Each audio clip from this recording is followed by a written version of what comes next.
Continues though. Temperatures moved up just north of 101 out of the airport. With a high of 111 this afternoon, it should be about 109 tomorrow. The weather forecast update at 6:10 K1A during our water qualities coverage thanks to Anderson and Denzel. They love to help you smile. Build a better smile. Full family dentistry and now facial aesthetic treatments with PRF. It's about you at Anderson and Sense Dental. South Kennewick off Union at 24th and KennewickSmiles.com. And there you go. There's some piston power. Vintage boats, are they heading out? No? I spy one boat coming up here. It's a little loud, so we'll have to wait and see who we got coming up here. It's Ed Preston in the GP20. The Trust Company. And remember, he limped to a finish in the vintage heat yesterday. And you got Greg Hop coming out right behind him.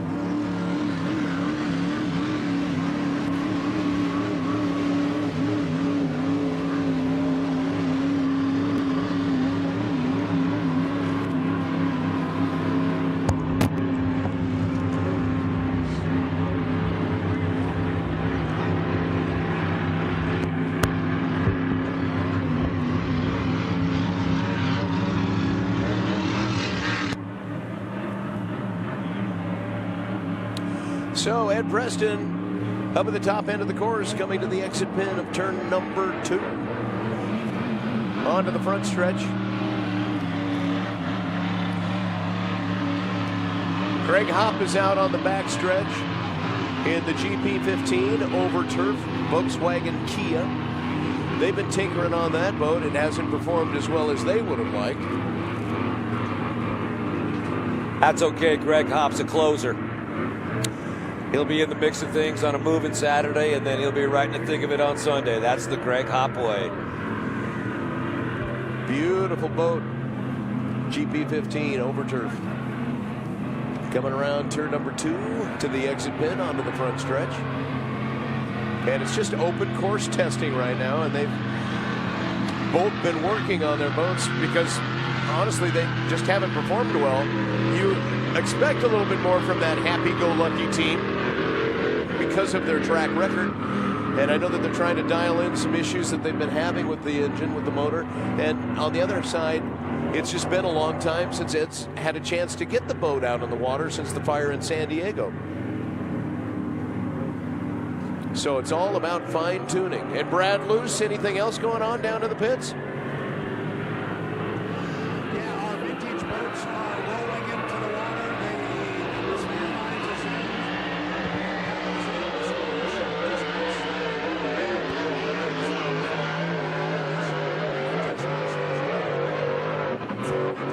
blades on the water. So things start to happen here in the afternoon, and I think we're going to get really busy between now and the end of the day. So we had a little break with the air show. Everybody got an opportunity to get something to eat, visit with friends, but now put the attention on the river. We're going to go racing and have some fun. Glenn Boggin, you ready to go, my friend? Well, you told me to get some boats in the water, and I finally got to my job. Well, hey. Mission accomplished, just hours late. That's right. Took him 3 hours to get 6 boats in the water. 2 GPs, 4 minutes. So I'm just curious if all the boat race community down in the pits is talking about what we have been talking about, and that is the Red Bull Air Show and what that helicopter and stunt plane can do and what they can do together. That was amazing. It was great. I'm not a big air show fan. I found myself stopping and watching. It was utterly amazing. I can also tell you that for the first time in, I don't know, maybe ever, I spent some time up the beach in some of the hospitality areas. Holy cow, are those something special?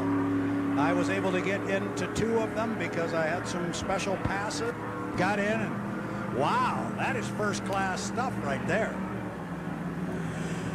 We know how to throw a party in the Tri-Cities. You know that. You got that part right. I was sitting on pure white couches on beautiful carpets. I had a private DJ and music, and it was awesome. Wow. Brad Luce, I think, hydroplane celebrity. I think, Michael, we need to review what the signs of heat stroke and heat exhaustion. Well, you're with him. Yeah.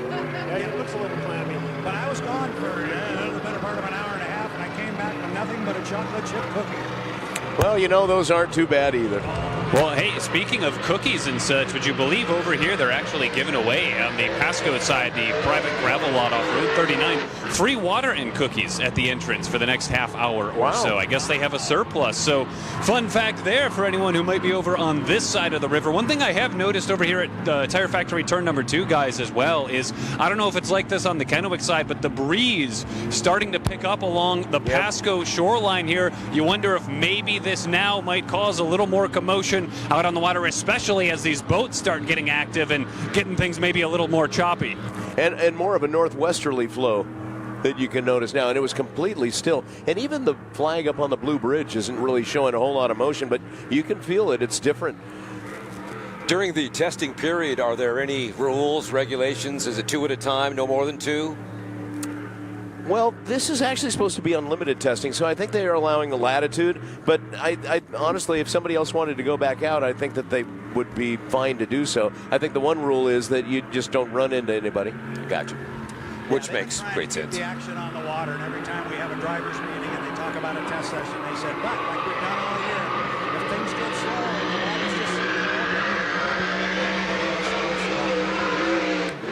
just... And Greg Hop is still looking for a little something out of his boat, practicing a little bit of a timing run from the apex to the exit pin into the Mosteller start-finish line here, and now it looks like he may be heading back down to the Lamson pits. They only turn number 5, right-handed turn on the course. He'll be heading back towards the Blue Bridge and take that right-handed turn towards the Lamson pits. I'm finding my way down to the GP dock. Going to see if we can't get a word with my good friend Big Ed Preston. I haven't spoken with Ed, and he just got back to the dock, shut the boat off. See if we can talk to him about how the boat's performing.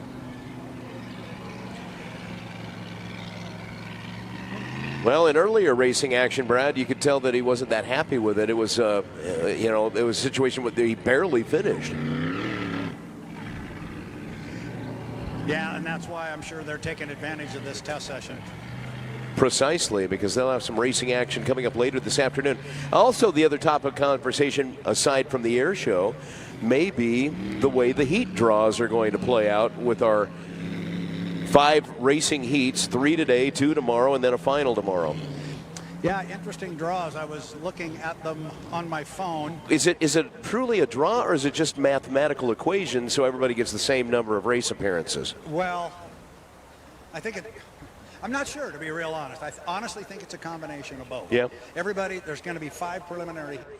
It's going to run 4 times. So you're right. If you're drawing 4 out of a hat, you've got to make sure, somebody doesn't have to run in all 5. Somebody else just runs in 3. But there is a little bit of, you draw 4 out, and then the one that didn't get drawn automatically is placed. Goes back in. Heat, right. And so you do something like that. At least that's a possibility. I don't know. I honestly thought it was going to be a little different format. And then when I got the text message here not too long ago with the draws and the heats, it was a little different. But we'll get it all squared away. But we are going to have 5 heats, 4 boats apiece. And we're going to get that started pretty darn quick here after our vintage boats come out and run. Yeah, the vintage boats, that's what the fans want to hear out on the Columbia River. It was good to hear the piston power of the GPs, too. And special thanks to Local 598, Plumber, Steam Fitter, Signatory Contractors for bringing the class of boats, the Grand Prix America boats here. They are awesome. And I think Ed Preston is going to, well, I don't know what's going to go on here. Ed, is he going to go back out? Well, I thought he was. He took his helmet off, and now he just put it back on. But at the same time he put it back on, he's beginning to extricate himself from the cockpit, and the sling is being attached. So, no, he's going to come out of the water here.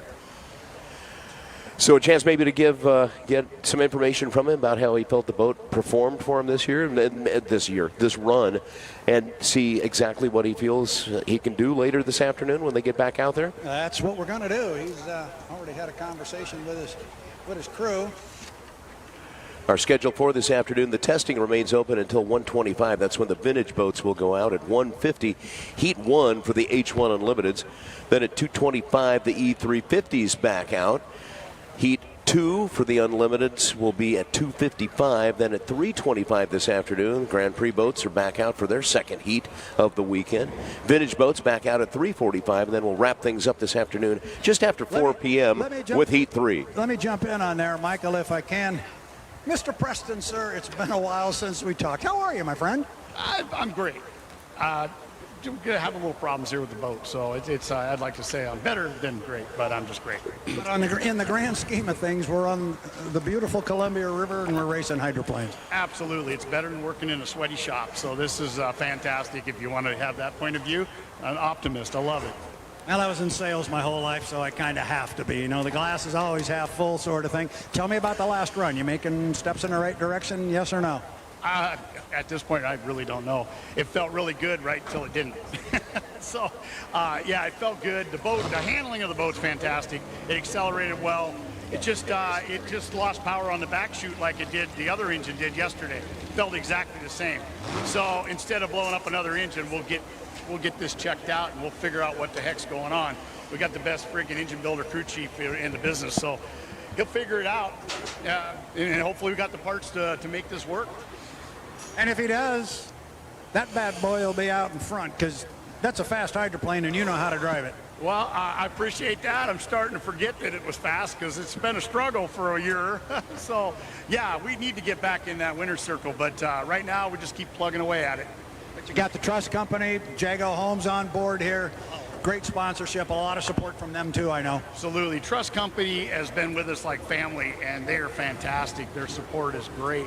Jago Homes came on last year. They've been good to us. We've got the outlet bargain market. Those guys came this year, just kind of got them. In fact, they're so new that I didn't even look at the sticker, which is terrible. I apologize. I'll have that down by tomorrow. So we just got some work to do and figure this out. I'm a little frustrated. Well, I appreciate you taking the time to come over when I know you are frustrated, and you came right over when you saw me standing here. That's what's appreciated. It's what the fans like here on the river. I know if those guys up there in those shirts can make that thing go, you'll do your job. I hope so. That's all I can do is try to do my best to try to support these guys. Go up there and help them out. Tell them what you felt, what you saw, and I'll talk to you later on. Thanks, Brad. All right, there you go. Big Ed Preston, one of my favorite guys here on the GP circuit. And he saw me standing here, and he's not happy with how the boat's performing, but knows that's part of the deal, too. You got to come over and sit Mike's side for a few minutes. Now I'm walking down to the end of that upper dock, as we call it, where the GPs are, and I'm down toward the other end, and I'm about 150 feet short of the nose of the Squire shop. Man, it looks good. So are all four of the vintage boats going to head out, Brad?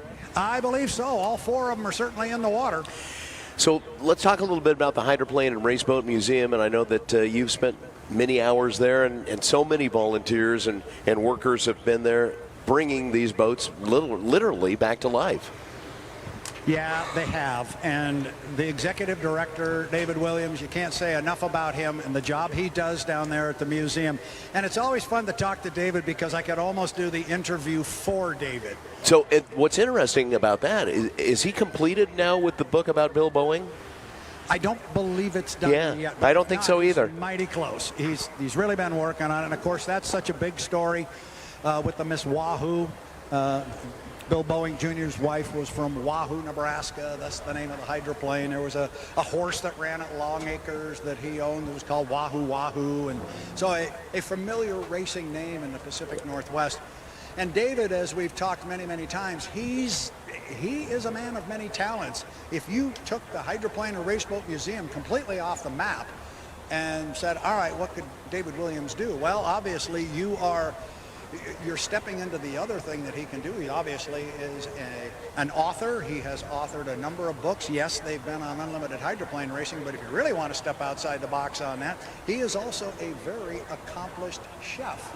And wow. Yes. Oh, he is a master of the culinary arts, and whenever they have an auction or a big event fundraiser for the Hydroplane and Raceboat Museum, he always auctions off a dinner for, say, 10. And yes, to you folks up there, I cannot talk if I do not have my hands moving. So that's why there is nobody on this entire dock except me. I found a place where there's nobody. But a little bit more about David and the museum, and I started to say that I could probably do the interview for David. He has so many comments that he likes to make, and sometimes they are cliche, but he will always say about his volunteers, he goes, I am the tip of the spear. And he said, the tip of the spear doesn't do anybody any good. You've got to have the whole arrow and all the people behind it and the flushings and all this and that. And that's kind of the analogy he likes to do. The other comment that he likes to make about the fact that they restore these hydroplanes and they restore them to a running order is because he said if you can't get to the Hydroplane and Race Boat Museum in Kent, Washington, he will bring the museum to you. And then when you ask David, you know, okay, I get that part, but what about the rest of it? What's the other side of the story, why you have to restore these boats to run? And he likes to say, you know, I could explain to somebody what an eagle looks like and show pictures and all that kind of stuff, but I can't explain the spirit of an eagle unless you actually see one fly and see what they do. Thus, these have to run, and I think I had a perfect segue. I think it's, and I was kind of half listening while I was talking, I think it's 2 seconds, 1 second. I think we're good to go, and here comes the Griffin. Budweiser Griffin. Now, is David driving that boat? It looks like David. Yeah, remember we had him on the clock, and it was unofficial, but 109 miles an hour. That's pretty darn good. So you could add accomplished driver to that list on his resume. And he has driven an H1 unlimited hydroplane in competitive racing back on the Detroit River, so David has yet to get the Griffin up and running. He had a little problem with it yesterday, but down at the far end of the dock, it looks like the first one away from the pit area. Well, no, he's not lit either. Just a note for all those that are in the river, it is now time to get to the shoreline, please. All swimmers, all waders, we need you up out of the water on the shoreline as the hydroplanes come out of the pits, and now we can start to see, with the blue bridge in the backdrop, the Budweiser Griffin. David Williams. Yeah, right behind him is the Payday Candy Bar, as we talked about it back in the day, the Pay and Pack from 1973, the Winged Wonder. That's, boy, I tell you what, when I was a kid, Miss Bardall was my favorite boat, but when that thing hit the water, that white and orange Pay and Pack with that wing, that was a love affair with me and a hydroplane. Here comes Phil Muncie's Atlas Van Lines is away from the dock. Chip Hanauer behind the wheel, driving in his Atlas Van Lines helmet. And I don't know, are you watching David Williams in the Budweiser? It looks like he was kind of laboring to get up on plane. Now he's starting to get a little boat speed as he heads to Tire Factory turn number 2. I think what he's doing, Michael, I think what he's doing is just waiting. He's waiting for these guys, and here comes the Squire. They want them to all hook up and come together. We got the Squire shot came away, and then it died. So he'll get that one lit, but I think that's what David was doing, was just kind of hanging around waiting. And again, swimmers, waders, we need you out of the river up on the shore, please. As the boats come up the backstretch, Pay and Pack on the inside, Budweiser Griffin on the outside. That Pasco shoreline definitely has filled in. Looking good, Pasco. Get the cameras out. Got a Squire shop. So the Squire shop is back out, and we start to see it. Oh, and the Atlas jumped through the Esco Electric infield back to the front stretch, and I think the Blue Blaster may be heading back to the pits. I think you're right. I think he's going to come around here and jump over with the Squire. Yep, he makes the left-handed turn. He is out. I don't know where he's going. I don't know where he's going, but he's going to have a conversation with the official when he gets back in, because he just went outside 2 course markers. And I think he just picked up, went inside that one, but he came off the race course. Yeah, sailing along here at Tire Factory turn 2. Looks like Squire might be waiting up for him, though.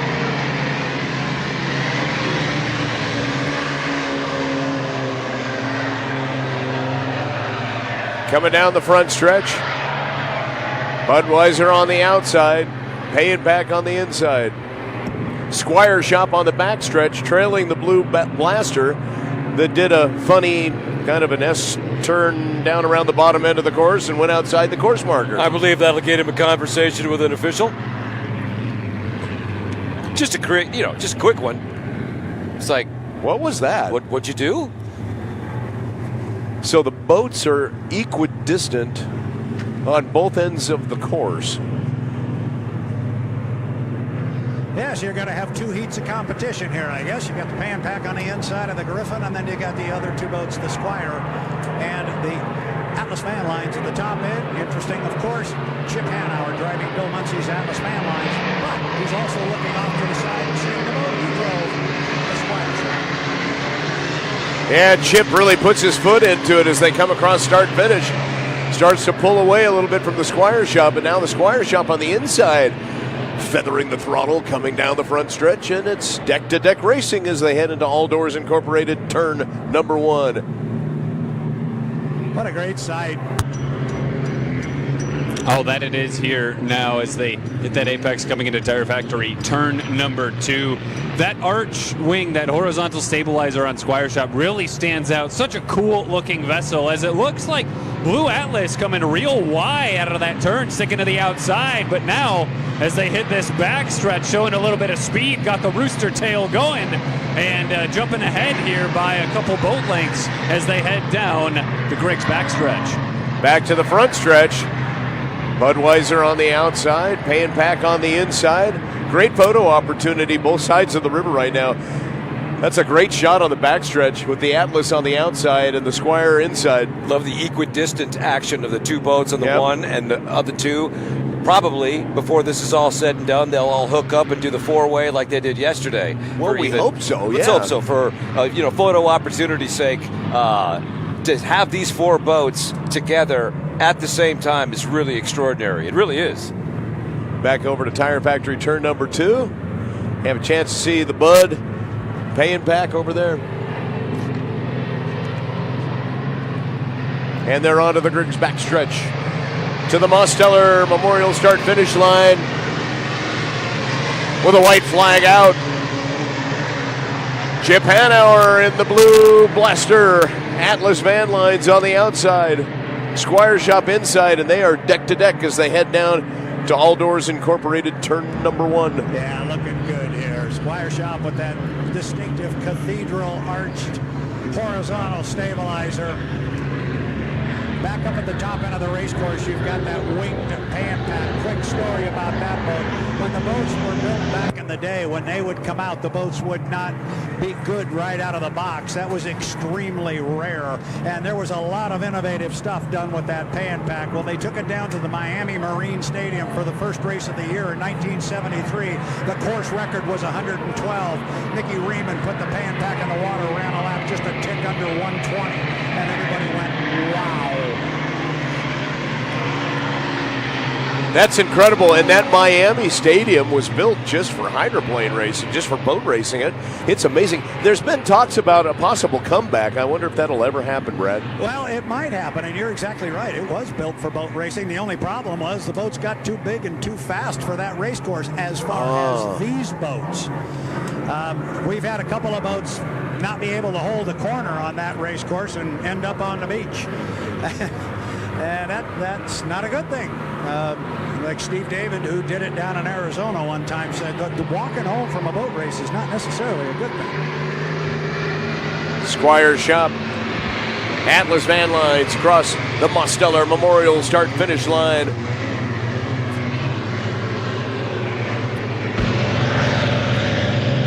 On the backstretch, final pass, Budweiser, Pan Pac, and they are deck to deck. Certainly seems that way. Maybe less than half a boat length in between the 2. Well, I tell you, Chip was dancing the sponsons on the Atlas. That was pretty good. Just to finish real quick on that story about the Pan Pac and the very fast qualifying speed. Oh, they followed it up. There were 3 preliminary heats. They took first in all 3. There was a final heat. They took first in that one, too. And so everybody knew right then that was going to be the wave of the future. That was the boat you were going to have to beat.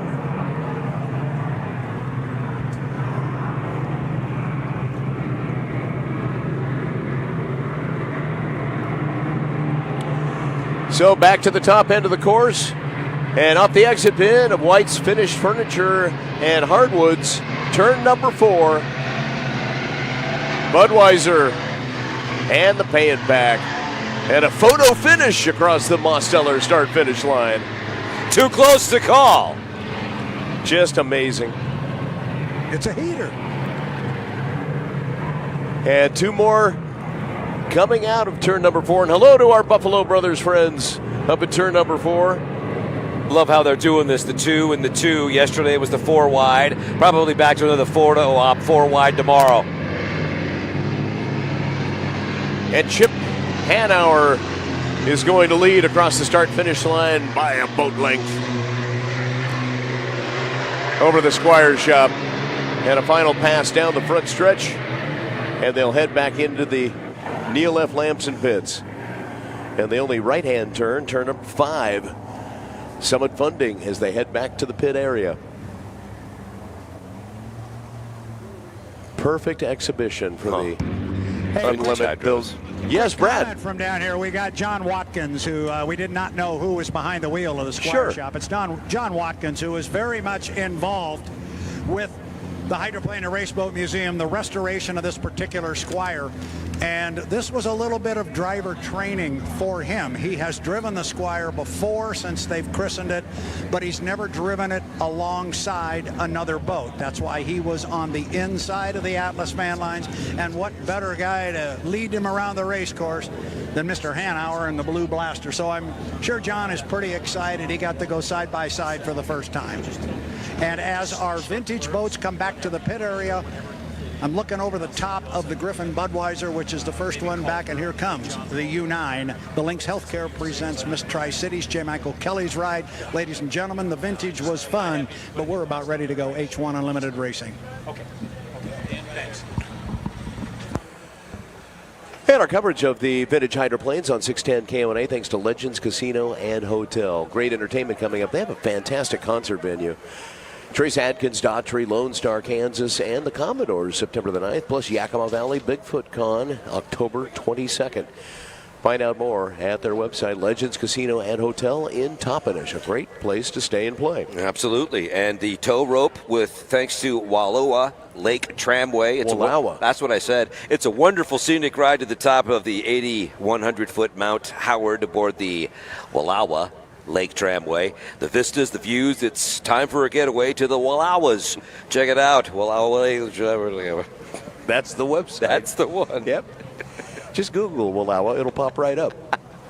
You could say it to your phone if you could say it. I can't say it to my phone. Special thanks to American Radiator. They can also clean your DPFs and DOCs, saving you money and keeping you on the road.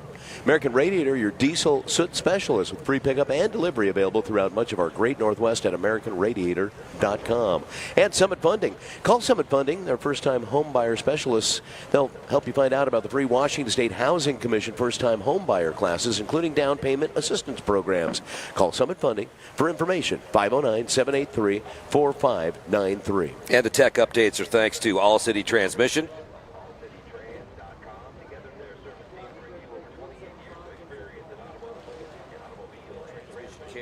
When you need someone you could depend on, call All City Transmission. Along with Bob's Burgers and Brew, traffic watch has been smooth on the 240 adjacent to Columbia Park so far. Access in and out of Columbia Park is good at this moment. Also over the Blue Bridge, not a whole lot of traffic heading southbound. That's been our problem spot during the weekend, especially on Friday afternoon. It was quite an accident up there, mishap.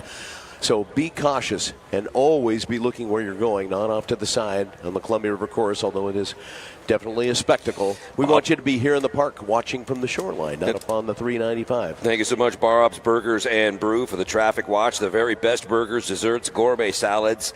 And like I said, Bob's, only the best. Bob's Burgers and Brew for the traffic watch. And points. We keep a watch on that thanks to Grocery Outlet. Independence from Hunger food drive is on now. How can you help? Give 5, get 5. Donate $5 or more in a single transaction in store and receive a coupon for $5 off a future purchase of $25 or more. It's that easy, and you can help the local food banks in our community with Grocery Outlet. And American Radiator, the pit sponsor for the 2022 HAPO Columbia Cup, AmericanRadiator.com. American Radiator has been keeping the Northwest cool.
And then tomorrow, 2 heat races leading up to the winner take-all final tomorrow afternoon in HAPO Columbia. It's all on the fly, man. As they give us lemons, we're making lemonade. If it's tasty lemonade, stay hydrated. Yeah, stay hydrated. Shade is good. And it's a tough one, but those that are trying to cool off in the river, make sure you're up on the shore when the boats head out of the pits or when the air's full of planes and helicopters and skydivers for the HAPO River Air Show. We jump on the shore when it's places. Take a time out. More coverage coming up thanks to Farmers Exchange in historic downtown Kennewick and online at mowerbowl.com. HAPO Columbia Cup action continues after break on 610 K1A and 610 K1A.com.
Beacon Plumbing and the 91 Goodman Real Estate with Jeff Bernard. As we get ready for our countdown, the boats are in the water, and I would imagine Brad Luce and Glenn Bogan, our American Radiator Pit reporters, the drivers are getting in the cockpits. Yeah, the drivers are in the cockpits. We are 7:21 away from the start of Heat 1, the 2022 HAPO Columbia Cup. It's time to go racing. That's awesome. River conditions, let's check in across the pond, Wallula Lake, and Derek Maselli, Tire Factory, turn number 2 on the Pasco shoreline. Yeah, still got some folks here wading in the water near the shoreline, trying to keep cool, but certainly becoming more lively over here on the Pasco side of things. The ponds wade apart, lots of folks playing football, just waiting, and I'm sure, though, once we hear those turbines pick up, once we start to see this, that most eyes will be glued onto the water here. Conditions looking decently smooth, maybe not quite as still as what we saw this morning. Again, we've got quite a breeze now starting to blow over on this side of the shoreline at least, but And have you sensed a wind direction change? from what I can tell up here, maybe, I don't know, 15 feet or so in the air, ever so slightly coming from at my back toward the water, but overall. Isn't that strange? Because it was northwesterly, and now it's kind of swirling a little bit east and then west. Yeah, that was kind of my thought as well. It's coming from. I mean, they mentioned it, Mike. I moved Some things around up here. Is that wind Now at my back blowing toward the river. Is that Yeah, it'll be interesting to see ultimately what it means. 6-minute mark. inside 6.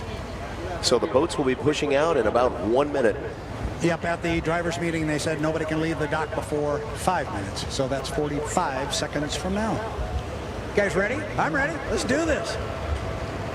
Derek, are you ready? Oh, I'm so ready. Mike, it's so fun being relatively new to the sport of hydroplane racing here, having watched last year and now this year around. Such a unique thing that we get to see here in the Tri-Cities. Really unlike most other things, and maybe sometimes we tend to take it a little bit for granted being on the shores of the river here, but this truly is a fascinating, unique sport that we get to witness here today. 15 seconds to the 5-minute mark. Very interested to see what the Joker's boat is going to be able to do. They were incrementally making adjustments, picking up a little speed. Hopefully they can get a good show here. 5 minutes, and the boats are heading out of the pits. Yes, they are. Right over to Tire Factory, turn number 2. First boat coming out. Well, it's a dead heat coming out. J. Michael Kelly in the U9. Lynx Healthcare presents Miss Tri-Cities. Then it's Dave Villwock in the U40. The Beacon Plumbing. Kelly, silver with white and orange trim. Villwock in the Beacon Plumbing, predominantly orange, trimmed in black. He's the second boat away. Then it is the Joker's Casino, the U11 with Jamie Nielsen. The lid is down on Jeff Bernard on the black and gold. Goodman Real Estate, 4 boats in Heat 1. It's the 2022 race. You got a great shot over there, Mr. Maselli. Boat's right in front of you. Oh, that I do as they come out, and you can just see, again, as soon as you start to hear those turbines kick on, everybody stops what they're doing. They look out onto the water, and now we've got a good group of boats going in a row, and now it looks like the last one finally now pulling away from the pits over by you guys. Any clarification on the points, how this is all going to break down, since we've gone through a couple of different formulas as to how we're going to do the racing? How are the points going to break down? Anybody got a beat on that? I do not have an official beat on that, but I'll bet tonight's dinner we're doing this just as normal, because in this format, every boat is going to run 4 times. That's the way they do it in the Gold Cup format, and originally, had we had more boats, we were going to run a basic Gold Cup format. Everybody would run twice. I'm sure this is full points. Jamie Nielsen has cut across the Esco Electric DMC to the front stretch, following J. Michael Kelly across the Mosteller start-finish line. And then you have Dave Villwock on the outside in the bright orange, black, yellow trim, Beacon Plumbing. Earlier today, you had a couple of boats doing some testing. Looks like they were trying to score up on a buoy to see if they could hit that start-finish line. It'll be interesting to see this first heat if somebody's got the proper formula to hit that start-finish line at full speed and make it a clean start. Just a reminder, all swimmers and waders, we need you out of the water, up on the shoreline. All spectators out of the river and up on the shoreline. Clock now just inside 3 minutes to the start of Heat 1. And Jamie Nielsen cut across the infield to the backstretch through the Esco Electric infield. Keep an eye on those 2 boats going up the backstretch. Keep an eye on JMK and Dave Villwock. Mike is staying tight to the buoy row. He is on the inside, 2:35 till the starts. I don't think either of those boats, in fact, any of the three of them up there, I don't think anybody's going to cut the race course. Nobody wants to be at start finish with 2 minutes. Now here goes Jeff. He's going to cut the course across the bottom end. And we'll see what he does. Watching him, he could conceivably cut the top end of the race course. We'll see what he does coming up on 2:10 right now. So Jamie Nielsen close to the buoy line at the exit pin of our White's Finish Furniture turn number 4. Can he get around in another 2 minutes? Oh, yeah. Yeah, I think that's about right at that 80-mile-an-hour mark. So he's trying to keep lane 1. But J. Michael Kelly's behind him, also in that same lane. So something will have to give here. Dave Villwock is on the outside, but it looks like he might edge in a little bit. I wonder where he's going to end up. And just off the exit pin now of White's Finish Furniture Hardwoods turn 4 is Bernard in the Goodman Real Estate 91.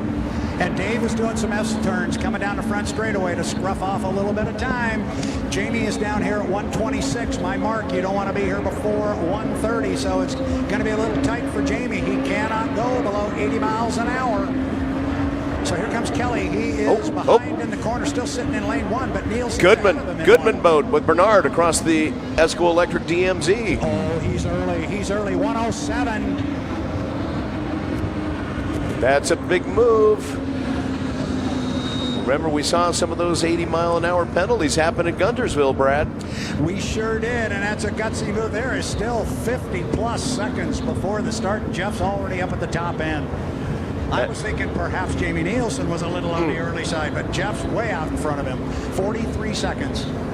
And remember, guys, in the E350s yesterday, we had some issues with timing as well, and a lot of the crews that were involved in the races we saw with them yesterday. It doesn't look like he's going 80 miles an hour to me.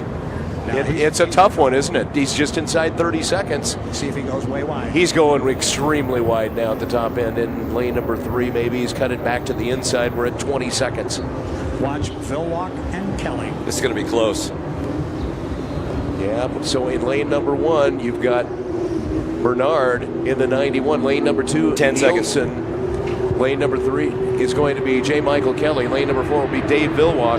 He's early. He's early. He jumped the gun by 3 seconds. 2-1 mark, and it looks like a clean start. And it's J. Michael Kelly leading as they come down the front stretch. He's in lane number 3.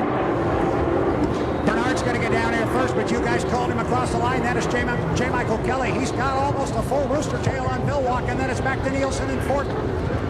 Here now as they round Tire Factory turn number 2. As you mentioned there, Villwock again leading right now, but it'll be interesting to see how this plays out as we've got now coming up on the outside that orange and black of the Miss Beacon Plummen trying to close some ground. Yeah, Dave Villwock is trying to run down J. Michael Kelly, but on the backstretch, J. Michael Kelly's got the boat speed. Your race leader out on the course is Bernard in the Goodman Real Estate 91, the black and gold boat, but he was early across the start-finish line. The review is underway upstairs officially. Official we'll jump. More news. He jumped it. That's an official from the H1. So the 91, we counted him as good 3 seconds early at the start-finish line, just out of shape after cutting through the Esco Electric infield. He will cross start-finish line first at the end of lap number 1. J. Michael Kelly in second place. The Miss Tri-Cities. 148.46 on the first lap.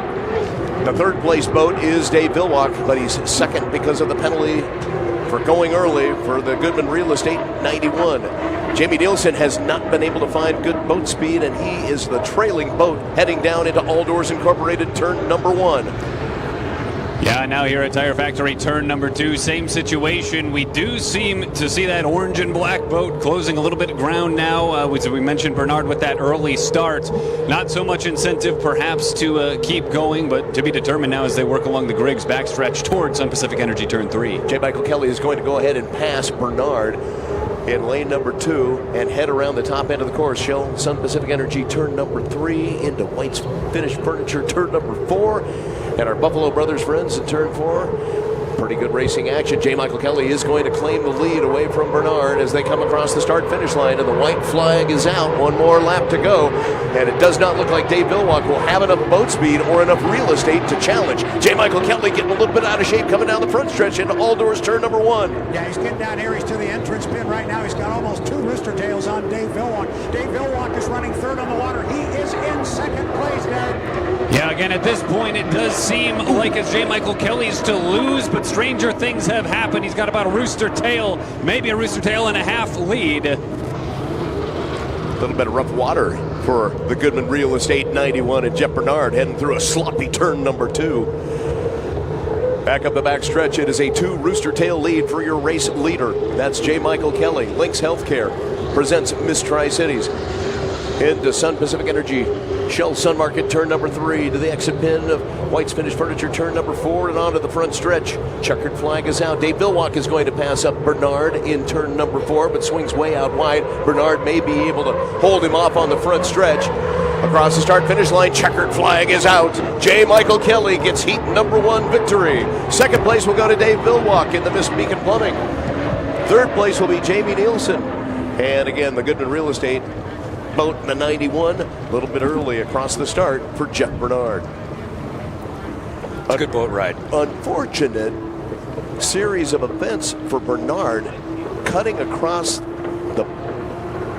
It was a bold move. The DMZ, the Esco Electric DMZ, but if he would have continued, he would have been able to stay clean and maybe have good momentum at start-finish. That's...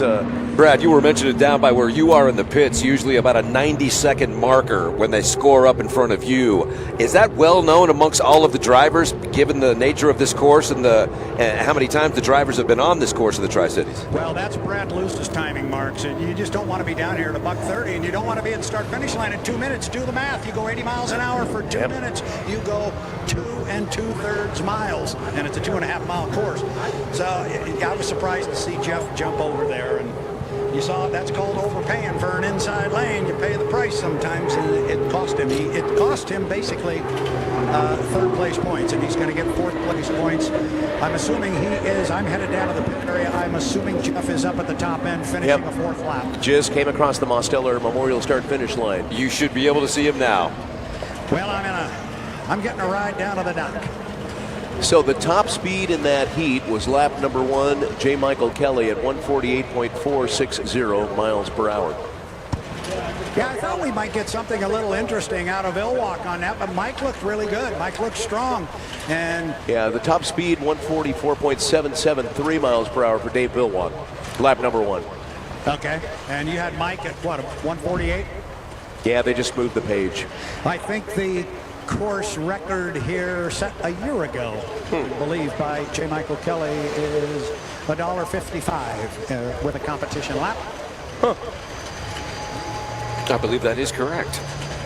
I mean, the old memory still works? Yes. A little bit? From time to time. I printed it last night. I read it last night. So I can't tell you I remember it for a year because after that whole qualification thing, Yeah, the competition lap, 155.504, Andrew Tate in 2018. Well, I thought Mikey got that one. Okay, maybe it was a heat. Fuel restricted. Yep.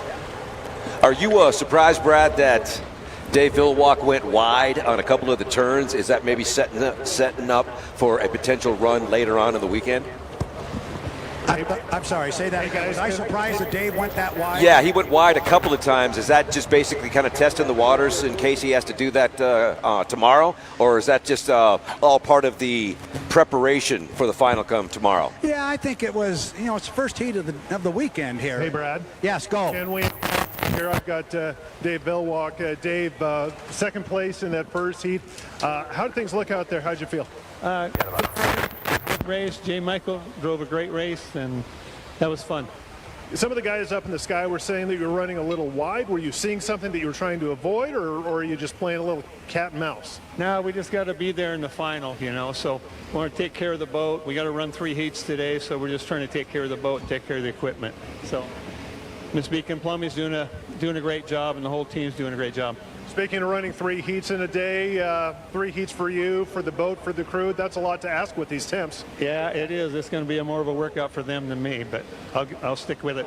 All right, get some water. We'll talk to you later. Dave Villwock. Interesting comments from the driver of the 40. Yeah, it is. It's an attrition rate that you don't want to fall victim to, and that's what we've seen so far, right? We've lost the 3.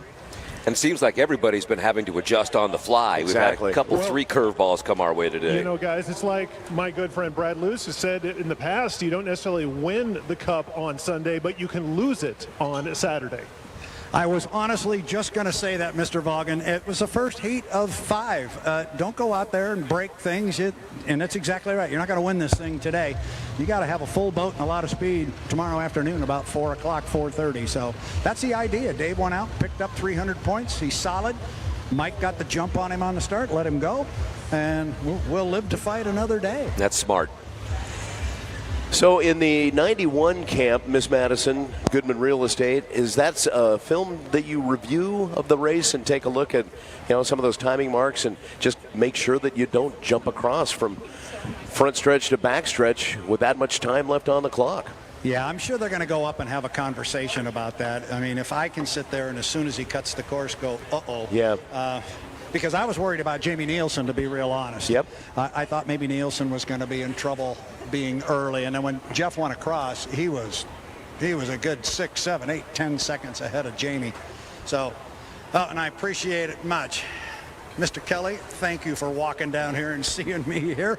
Let's talk about our first heat of racing here in the Tri-Cities. We're running a little different format, but all of a sudden there was 4 of you out there. It's good to get the jump on the start. Yeah, no, I mean, can't complain when you finish out front and your first heat of the week. And coming from where we started in Alabama with blowing up an engine, and then going to Madison and just not having the speed, came out here with the 9 Miss Tri-Cities, Links Healthcare, Northway, and we found some speed during qualifying. The boat ride's absolutely amazing, and we took full advantage of that first heat. The format, I wasn't ready for the format. I thought I was going to have a cool 2-boat heat and get a run against Jamie, but the fans are here to see a boat race, and they got a boat race. So the rest of the weekend, they get 4 boats every heat, and we got really good boats, and we're going to have a lot of great racing, and I'm glad I got that one knocked out.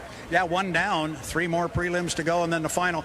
Was it difficult to see your buddy Jeff Bernard way out there in front and know that he's got to be early? Yeah, no, they're way ahead of the marks, and I didn't think they'd be able to kill the time. I think they jumped the gun. They did.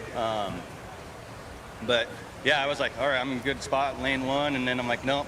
Now I'm in lane 3, and I guess I'm just gonna have to try to freight train these guys. Just stuck to my guns and hit my start, and away she went. Start, speed, it's all important. How about boat ride? Looked good to me. Boat ride's absolutely amazing. I couldn't be more pleased. We'll go back to the truck, see what else we can do, and these guys are working really hard. We got this tree, and we want to keep this tree. So these guys are enjoying it right now, and they're going to work as hard as they can to give us a boat that can go out and compete.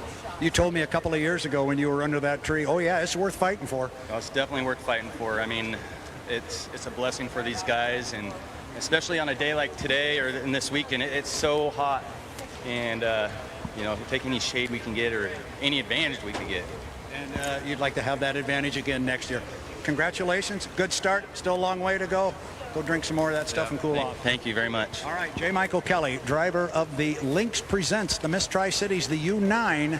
The boat was the U8 earlier, now running at the U9. They are using their points to add up with the points earned by Corey Peabody in the original U9 before it was destroyed in a dramatic blow-over crash at the beginning of the 5th lap in Madison. So we're all getting used to calling J. Michael Kelly in the 9 boat instead of the 8, but same kid, always talking, always good to come talk to us, and good start for JMK and Strong Racing. Yeah, the Strong Racing team has done an excellent job since jumping into the sport with 2 boats, and it's kind of amazing to see how successful the team has become with Corey Peabody, unfortunately on the shore after the blowover that happened in Madison.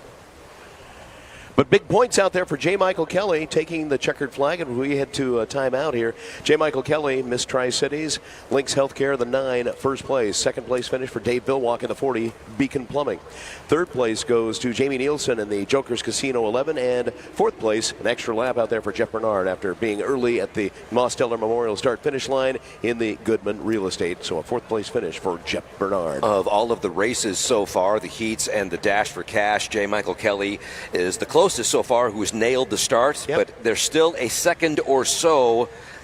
He was still just about a second off, so nobody has yet to hit that timing mark at full speed with a good start. But he was close. He was the closest so far. The flying start. We just haven't quite seen it executed to perfection. Now, coming up next, it's the E350s. What's the chance we could see it in that class? It's coming up next on News Radio 610 KONA and 610KONA.com. That's quality tease right there. That's a quality tease. What's the chance? What's the chance?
From the start of the final heat here in the Tri-Cities. The helicopter shot's great. Earlier I got to go for a ride. Awesome view.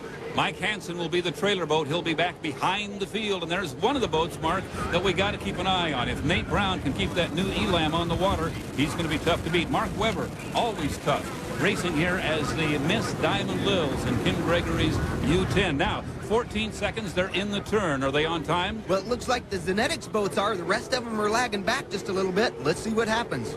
On the right, that is Terry Troxel in Zenetics 2, his teammate Greg Hopp in Zenetics 1, and they are the only ones making a great start. They are right on the line, right on time. Look at this shot now from our O'Doul's Eye in the Sky, and it's Team Leland out front. Dave Villwock with a lot of boats ahead of him, and off to his left. We could have an upset in the making here. Maybe a big day for Team Leland. Let's hope so, man. They both hit their start perfect. But like you say, the Budweiser, Nate Brown, they got a long ways to go to catch up with them. Boy, you saw the view Mark Webber had. He's inside those rooster tails. Look at the green boats now in the first turn, making a great start. Troxel has the lead. Our leader coming up the backstretch for the first time is Terry Troxel in Zenetics 2. He's going to be challenged by Mark Webber in the U10 Diamond Lils. That's the yellow boat with the blue cowling right beside him. A great boat race here as we go up the backstretch for the first time. Webber not quite ahead. Off to his right, there is a green boat just about a nose ahead of him. He's got the inside lane, which is the advantage, but Terry Troxel's pushing real hard, and he's got the lead. We mentioned earlier that Terry Troxel had looked strong. Dave Villwock is running back in about fourth place right now, and he's way on the outside in Miss Budweiser. The question is, can Mark Webber use that inside advantage in the Diamond Lils and get ahead of the Zenetics? Hopefully he can. He's just got to hug that buoy line, get this thing straightened out, and get some acceleration going. But it looks like Troxel's pulling him, man. This is a good day for Terry. Great boat race now off to the right. Oh, Troxel got a little loose there in the Zenetics 2. Now off to his right is his teammate Greg Hopp in Zenetics 1, and Villwock has to deal with him before he can even get to the the leader. Man, that's pretty bad. Terry's got to contend with people on both sides of him, but that's what makes great boat racing. He's just hoping that Greg's going to push Bud out. He doesn't have to deal with him, and it looks like he's got Weber covered on the inside. You saw 4 boats in one shot there in our O'Doul's Eye in the Sky. Weber here on the inside gets into a rooster tail. Oh, that's going to mess him up and cost him a shot, perhaps. Yep, Terry Troxel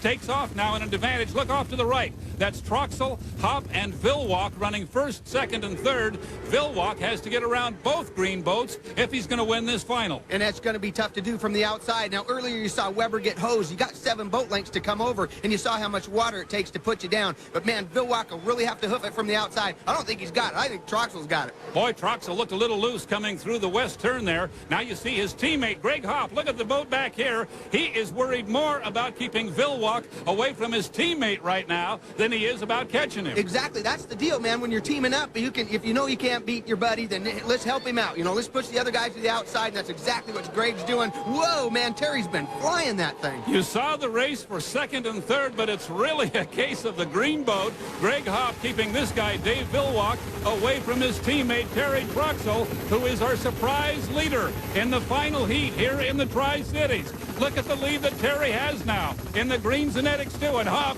is he swinging a little wide to make sure the Bud doesn't make a good turn? That's all right. That's a legal thing to do, man. You can push him out in the weeds and just hold him out a little bit more. It takes a little out of a driver to try to catch up like that. Oh, there's Nate in the back. He's holding on. Nate Brown did not make a great start in the Elam. He has not been a factor here. He hasn't. But, man, look at the Buds gaining on Greg Hop a little. This is a great shot from the inside. Makes me want to be back out there. Now, once Villwock gets around that green boat, Greg Hop, if indeed he does, he can set sail and go after Zenetics too. Look at this race for second and third, and Villwock has to be frustrated. He can't go after the leader until he gets around his teammate. I know, you got to get around him before you can concentrate on the next guy, and that's a lot of work, man. The crowd is just going wild. Troxel's family's jumping up and down. This is a great day. Now, Villwock appears to have a little bit of a lead. He has moved up into second place, but our leader, Terry Troxel, now has put quite a bit of water between himself and the second and third place boats. And look at this. Terry Troxel began his unlimited career a year ago right here at this race in the Tri-Cities. If he wins here, it's going to be quite a story. Oh, man, I'll bet he's squirming in his seat. Now, it looks like on camera that they got a lot of room, but, man, it takes one little bobble for the guys to catch up. So I'm sure he's getting a little nervous. I bet you he's starting to hear those gremlins you hear in the boat, you know, when you're leading like that, but hopefully he's going to hold on. It's a 5-lap final heat. We are on lap 4. 1 lap to go. That's how much time Dave Villwock has remaining to try to catch Terry Troxel. Mike Hansen running back in the rough water. Here's our leader, Terry Troxel. Zenetics, too. He has his teammate back behind him, Greg Hop, who did a great job of blocking Dave Villwock and the Bud from making a run at him. But now, Villwock has gotten by Greg Hop, and he can set sail on Troxel. Does he have time to catch him? Nah, he doesn't. In my opinion, he doesn't. Terry's got one last lap to go. Unless something major happens, Dave Villwock and the Budweiser are just going to have to settle for second. Coming by to complete lap 4, Dave Villwock and the defending champion here, the defending national champion. Whoa, Terry getting a little bit loose. He is flying that boat, Mark. He knows he has to keep going fast now. He's on the final lap. Yeah, sometimes, man, that last lap, you just got to keep going, but good thing he was using his canard flaps to get the boat settled down. I'm sure Fred Leland's just squirming in his seat. From our O'Doul's Eye in the Sky, you saw the lead that Terry Troxel has. Here it is again. Too much of an advantage for the green boat. I don't think Villwock can catch him. No, he'd have to pull off a miracle for this one. But look at Mike Hansen get by Weber. Something's up with Weber on that one. Mike Hansen, a very fast white boat, just hasn't had a great day here in the Tri-Cities. And Nate Brown just didn't get a good start in the final. He didn't. He was lagging back just a little bit. But, hey, new boat, you know, butterflies, what the heck. Maybe they'll get it sorted out for Seattle. Now, what could be going on in the helmet of Terry Troxel? He is about to win his first race exactly a year after he got into this sport. You know, the driver focuses, gets that race face on, but right about now, his grin's starting to get bigger and bigger. His radio man is probably completely shut up until right when he comes across the line. Now they're going wild. Terry Troxel takes the checkered flag in Fred Leland's Zenetics 2. His first career victory on the Budweiser Unlimited Hydroplane Series presented by Laughlin. The Leland camp is a big one, and the green shirts are going crazy down. You can hear them in the background, and his teammate Greg Hop had quite a bit to do with it. He did, you know. Great help from Greg. There he is. He's happy for his teammate, and sure he wants to win, but Terry's just got to be going nuts. I saw his daughter down there earlier. She's crying. They're having fun. Terry Troxel, one of America's great boat racers, racing in the national mod class, almost unbeatable, but it's a big step from the small boats up to the bigger ones, Mark. He sure appears to be comfortable now. He does. He got his stuff together. It was a little tough at first being a bigger boat, but came up from the limited ranks, winning a lot, doing really good. So look how happy he is. Great. That is one happy camp. Fred and Jackie Leland, a big crew. They work hard the year round. And right now he's pointing out his crew members and saying, you guys gave me one great race boat. They're the ones that do it. There's a teammate. I see Jimmy LeBrie there. Oh, there's Greg up on the boat with him, congratulating him. Terry Troxell driving Zenetics 2 for Fred and Jackie Leland, the winner here in the Tri-Cities. Dave Villwock, a great run coming all the way from the outside, finishing in second place. Terry Troxell, congratulations on your first win, man. I was supposed to come up here and back this thing up, but I'm glad you guys did. Great job. We had a hell of a plan, and it worked. And I mean, we got a little luck at the end when they inverted everything, but we did it, and that was for Fred's birthday. It's Fred's birthday today. Happy birthday to Fred. Happy birthday. We'll talk to owner Fred Leland in a moment. Let's take a look at the O.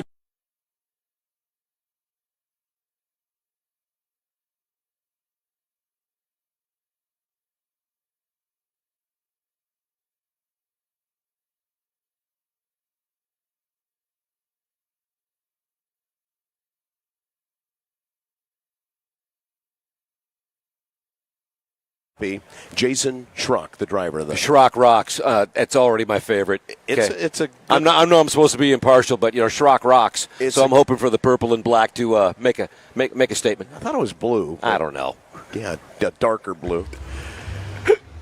Yeah, we're also hearing that, and maybe you heard something about this down in the pits, American Radiator Pit Crew, Brad Luce and Glenn Boggin, that the 20 with Ed Preston Trust Company has withdrawn from the rest of the weekend's events. No.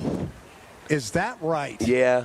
Doggone it. Yeah, Jago Holmes, and they will move their sponsorship over to the 10 with Rojas Racing and Kent Henderson. Oh, my goodness. That is too bad. Blown Income Racing will stay on the trailer. Blown Income. I'm sorry. Well, I'm glad we caught Ed Preston when we did. Yeah. We knew he was frustrated. But now to have them done for the weekend. So, is it the Trust Company and Jago Holmes are both going over to the 10, the Charger? Along with Pistoresi Trucking. Okay, and I did have a conversation with Dean Rojas down on the dock before our vintage, right after our vintage boats ran. And if you remember, Henderson went out in the 10 yesterday, but could never get the thing started. He couldn't even get it to turn over. He just got out in the river and just drifted down toward the Blue Bridge. There was no signs of life in that hydroplane. I talked to Dean Rojas when he came down on the dock. He said, yeah, we thought it was a starter problem. We took the starter out, put a new one in, fired right up. We're good to go. So fantastic. Sometimes it's something simple.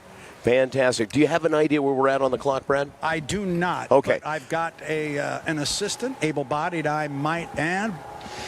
Mike is up on top. He's got the watch in his hand. He will have it set as soon as there is a countdown from the corral. No countdown as of yet.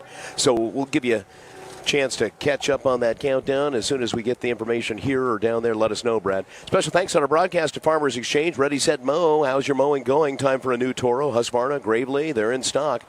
They're ready for free delivery in the Tri-Cities at Farmers Exchange with a complete power equipment parts and service center to make sure you make it to the finish line. How's your mowing going this year? Well, make sure it's going well with Farmers Exchange. All nursery items now 50% off, including pottery in the outdoor nursery and garden center. Full service at Farmers Exchange. 215 West Canal Drive in historic downtown Kennewick. Online, it's mowerhome.com. And another outstanding day of air show activity on tap for tomorrow. A Bunch Finnegan Appliances. Get details about the Leap into Luxury appliance packages from Thermador.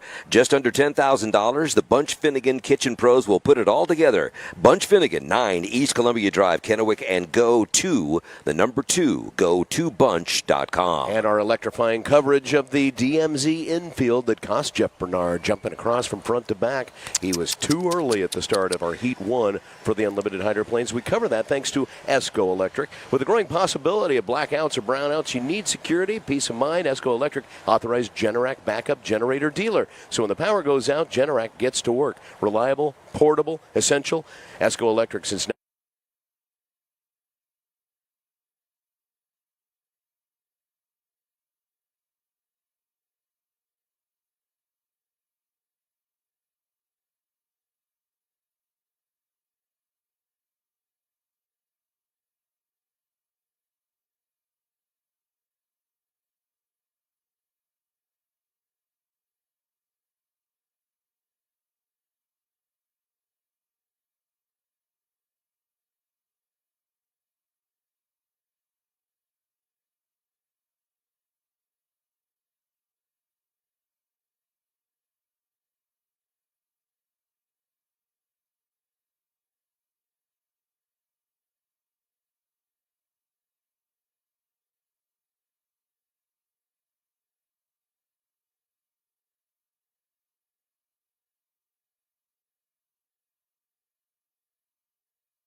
White boat is John Rifle. That is the 226 Fast Signs, Thorpe Fruit and Antique Mall in lane number 1.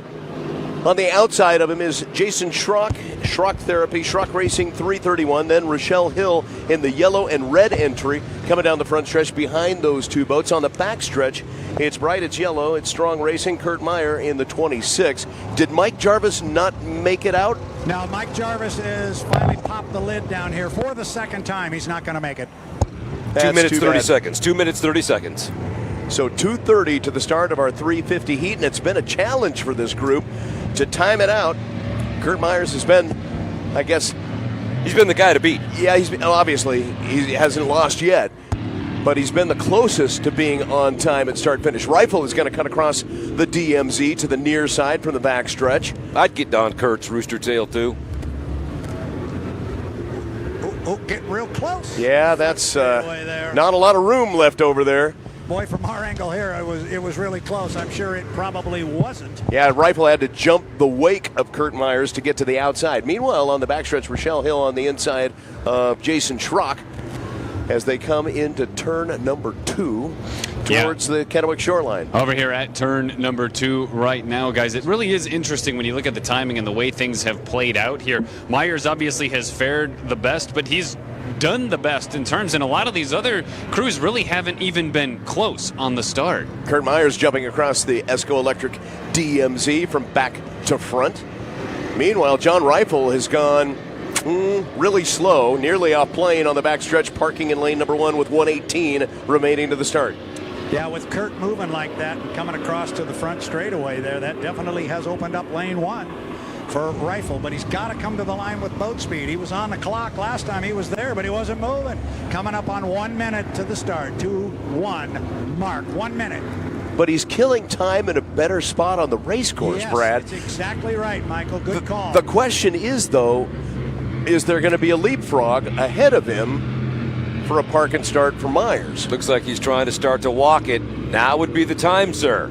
42 seconds. Well, you can't always, it doesn't always answer the call when you back off all the way. No, it doesn't. That's the riskier run, but I think he's up, and I think he's fine. Yeah, Rifle's back up on plane in lane number 1. 30 seconds. Myers in 2, Hill in 3, Schrock in 4. 23 seconds to the start of our E350 heat as all the boats head up to the top end of the course. And again, calling just a 2-turn course for the GPs and the E350s. They're going to be short. It's under 10 seconds and not even close. But they'll have boat speed. They will have boat speed, but they will not nail the start. And Rochelle Hill has fallen off the course. Mark. Oh, no, there she is. Finally, I see her come back in lane number 3. So on the inside, Rifle. Lane number 2, Myers. Lane number 3 is Rochelle Hill. And on the outside, Jason Schrock. It's going to be your race leader, Myers, down the front stretch in lane number 2. It is a good start. This is what Rifle wanted. He wanted an opportunity to have boat speed and run with Myers. Well, he's down here with him. He's about 3 boat lengths back, and he does have lane position. Oh, certainly closing ground now here as they round that turn. Call it maybe a boat or so now as they enter that back stretch here, as it seems, though, that yellow boat's still in the lead. Yeah, it's a really, really smooth turn for the 26 with Kurt Myers in lane number 2. Rifle was able to pull deck to deck near the exit pin of turn number 1, but just could not maintain as much boat speed as Myers. Enough momentum up that Griggs Ace Hardware backstretch. So it's going to be Myers in the lead as they head into turn number 2 at the top end of the course. Again, a shorter course around, and Rifle is going to gain some ground on the inside. Really nice turn for both of the boats as they come off the exit pin of turn number 2 onto the front stretch. Now it's just a 2-boat race lead right now for Myers, but Myers will start to pull away by about a half a rooster tail as they come across the Mosteller start-finish line down to All Doors turn number 1. Myers is running an awfully big course. Now he starts to tighten it up. He was way wide off the corner, and now he's moved over to lane number 2, but the distance between the 2 boats remains pretty similar. It's about 3 boat lengths, Derek. Yeah, and again, as they come around this turn, it is close. Rifle challenging every time, but he loses ground as soon as they hit this backstretch, and that appears to be the case again, as Myers now handles it well, pulling away, it seems, about maintaining that half rooster tail lead. And unfortunately for Rochelle Hill, she has gone off plane, able to get back up on on plane at the exit pin of turn number 2 here onto the front stretch and across the Mosteller start-finish line. Third place boat is Jason Schrock, now going into turn number 1. Let's go back up to the top end of the course. Kurt Myers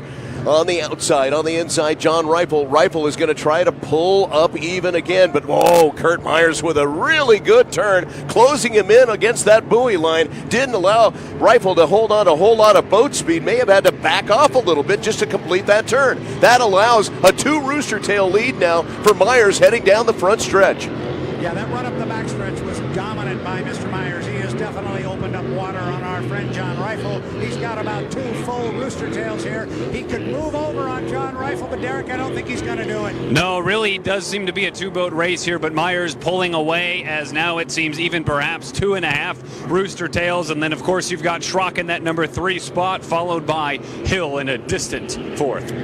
Schrock now losing power, and Rochelle Hill has passed Schrock on the backstretch for that 3rd place. Race leader is the yellow boat, Kurt Myers. He's heading up the backstretch. Checkered flag will be out. The other 2 boats still have 1 more lap to complete. And with this victory, margin of victory, it would not have mattered if anyone had nailed the start, even though they were 4 or 5 seconds behind. This is just too dominant of a performance. Strong racing, the E26. He's been the man the whole time. Checkered flag is out at the Mosteller Memorial start-finish line, and Kurt Meyer in the strong racing E26 takes the checkered flag. 2nd place will go to John Rifle in the Fast Signs Thorpe Fruit and Antique Mall 226. The other 2 boats still out on the course, and they are still 1 lap away, about a half a lap away now from their checkered flag. And Rochelle Hill, after losing power, gets back up on plane. A little bit of a bobble for Jason Schrock in the Schrock Therapy boat, and Rochelle was able to regain 3rd place. And it's just fantastic to be able to see her finish a heat. Yes, Rochelle has had a lot of luck, most of it bad this weekend so far. So good to see her get back up on plane and finish. No, maybe you don't want to speak too soon. True. Because she's got to finish. She's got half a lap left. And so does Schrock Therapy, and it looks like they're having a little bit of a trouble coming up that Griggs Ace Hardware backstretch. Just not full power out there at all. They pulled into the Lamson pits late yesterday, did Schrock Therapy, and trying to get the boat set up, and they'll be ready. I think there's a lot of talent in that camp. So a late start, but still putting progress together. Yeah, getting points on the board with a finish here. Rochelle Hill onto the front stretch and up to the Mosteller Memorial start-finish line for a checkered flag and a 3rd place finish. Jason Schrock at the exit pin of turn number 2 onto the front stretch. Checkered flag is waving for a 4th place finish for the Schrock Therapy 331. So, order of finish, Kurt Myers, strong racing, 26 in 1st.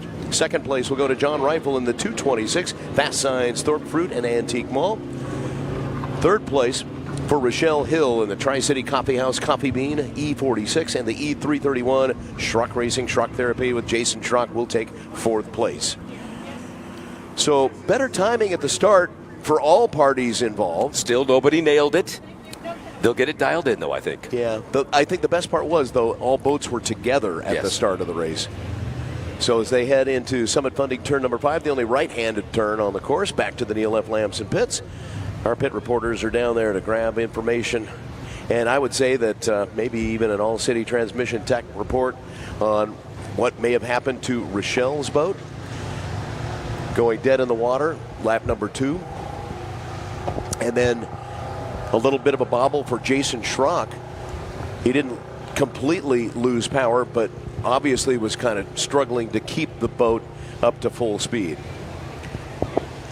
Really is an interesting story for Rochelle there if we look. And we mentioned the experimental motor, trying something a little bit different, coming in, trying to show that they can hang with everybody, playing a little bit less, but they didn't get to race a lot yesterday. She finally gets out. I still have to imagine little progress is better than none at all. So if nothing else, some of those 3rd place points. Yeah, from what I understand about this 350 motor, and Brad, maybe you can weigh on this too. Jim Olson was telling me this when we were up at the Richland Regatta. They're trying to fool the computer because there's really nothing that they can, the engine itself, the computer doesn't think that it's getting wheels to spin as if it was a car, for example, where the engine normally would be. Hey guys, let me jump in here a little bit because I do not have the winner of our race. But I got somebody who was pretty darn excited. Rochelle, there was some hooting and hollering here when you got back. Tell us why. Well, this is an experimental motor, and we've been through our trials this weekend. You know, we've had all sorts of little things that have plagued us. To see it all come together and on the final heat like that and finish third, wow, this is awesome. Now, what happened? The boat went down up at the top end. What happened then? Well, it's got a computer in it, and it goes into abuse mode when you go over the rev limiter. So it says, hey, I've had enough. I'm going to shut down. So I had to turn the boat off, turn it back on, and it said, hey, let's go. Well, that's kind of what we were just talking about when you were coming in, and I interrupted our other broadcaster because they were talking about you got to fool the computer. Right.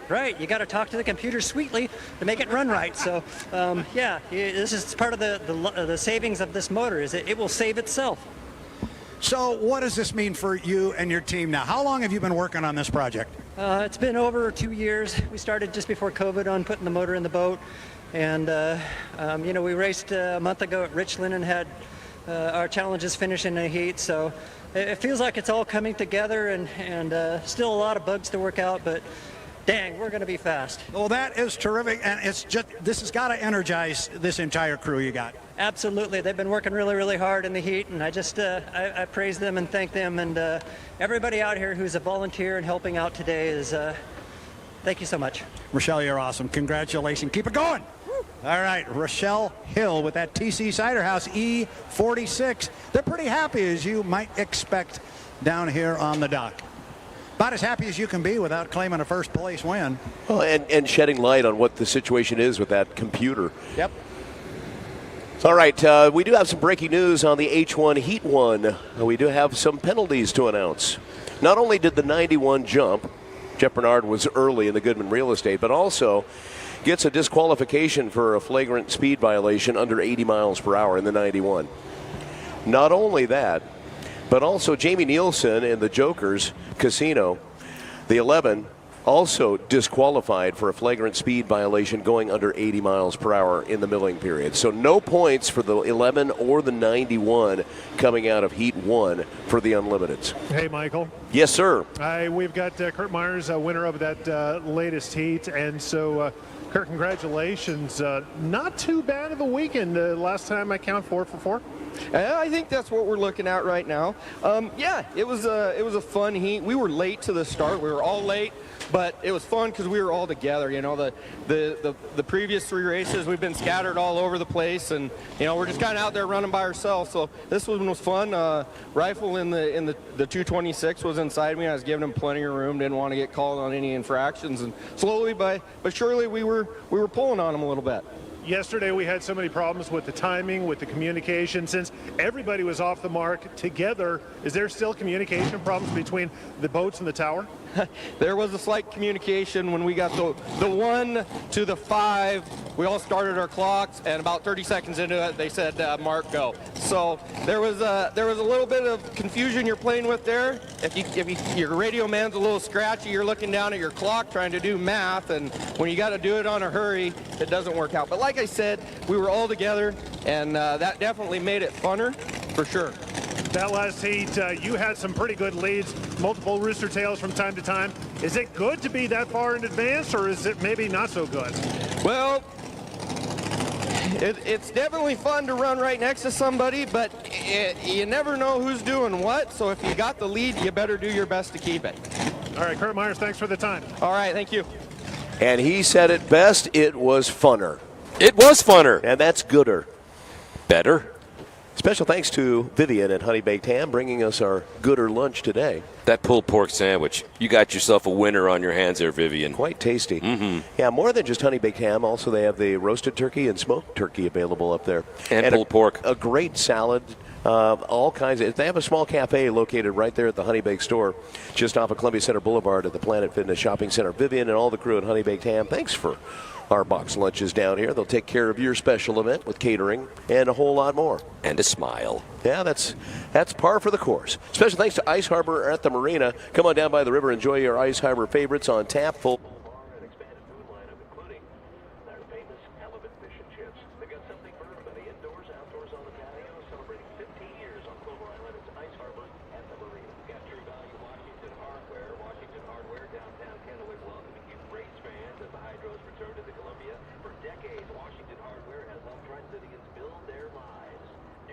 Monday through Friday, 8:30 until 1.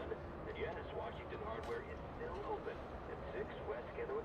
New hours Monday through Friday, 8:30 until 1, and the same great customer service. Thanks to Comtech, they're your authorized Motorola Solutions two-way radio channel partner, providing two-way radio sales service and repair, FCC licensing, frequency coordination, radio programming, antenna systems, two-way tower setup, all at ComtechNW.com. Water Quality is also brought to you by Brussman's Office Solutions, the leader in innovative office design. Brussman's takes your vision and creates the space that works for you. Visit the showroom at Richland or shop online at Brussmans.com. West Richland Golf Course Restaurant and Lounge has value price golf, discount gear in the pro shop, delicious food, and well-built beverages in the lounges. Your next event should be held at West Richland Golf Course Restaurant and Lounge in their banquet facility. And check out their website, all the details at westrichlandgolf.com. And Core Concepts is chiropractic, physical therapy, and massage excellence. Core Concepts has 3 Tri-City locations, 4791 Van East in West Richland, 5210 North Road 68 Pasco, 1776 Fowler in Richland, and online, mycoreconcepts.com. Tri-Q Credit Union in Kennewick at the corner of Highway 395 and 19.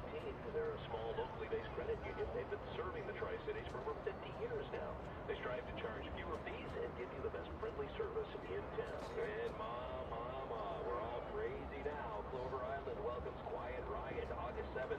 Girls, boys, let's rock. Mental health will drive you mad, you know. Go to CloverIslandIn.com and click on events to get your tickets or room package for Quiet Riot. Now, this concert will sell out fast. It's an island thing. Also, thanks to Columbia Marine Center in Pasco, Coast Basin, the only on the Columbia River full-service marina in the area. 519-412-1234 or online at ColumbiaMarineCenter.com for maintenance. Also, mortgage or maybe a new Suzuki or Mercury outboard motor, it's ColumbiaMarineCenter.com. And New Holland Construction Equipment is at SS Equipment in Pasco, Othello, Quincy, Hermiston, and LeGrand. SS Equipment and New Holland with skid and steer loaders, compact truck loaders, loader backhoes, compact excavators, and more. SS Equipment online, SSEQinc.com. Ewing Irrigation, go to EwingIrrigation.com for erosion control, drainage plans, and equipment, sports field maintenance, landscape supplies, and turf. Turn to the professional experts at Irrigation Ewing. Yeah, they do the great job. They have it all available for you at Ewing Irrigation. And Columbia Basin Paper and Supply allow to serve clients from their 515 West Columbia Street Pasco location weekdays from 8 to 5 or call 547-3141 for your paper and janitorial supply needs. After the coverage here at the race course at the Brunswick's Memorial Barge, we will wrap it up with the Rooster Tail Wrap-Up Show thanks to Brabus Personally Injury Attorneys. Get your help you deserve. If it's had an accident, go to BrabusLaw.com. Don't be pushed around by insurance companies like Brabus Law. Get the help you deserve. And our title sponsor, Farmers Exchange in historic downtown Kennewick. They've got all the power equipment supplies to help get the job done so efficiently, so easy. Echo equipment, Redback, Shindawa, and a whole lot more. Toro mowers, Husqvarna, and Bravely, too. All in stock, ready for free delivery in the Tri-Cities. 215 West Canal Drive in historic downtown Kennewick and MowerHome.com. We'll take time out for coverage of the HAPO Columbia Cup. It's coming up next. News Radio 610 KONA and 610KONA.com.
As you can see, the Miss Beacon Plumbing is controlled by these flight controls, and they're controlled with my feet.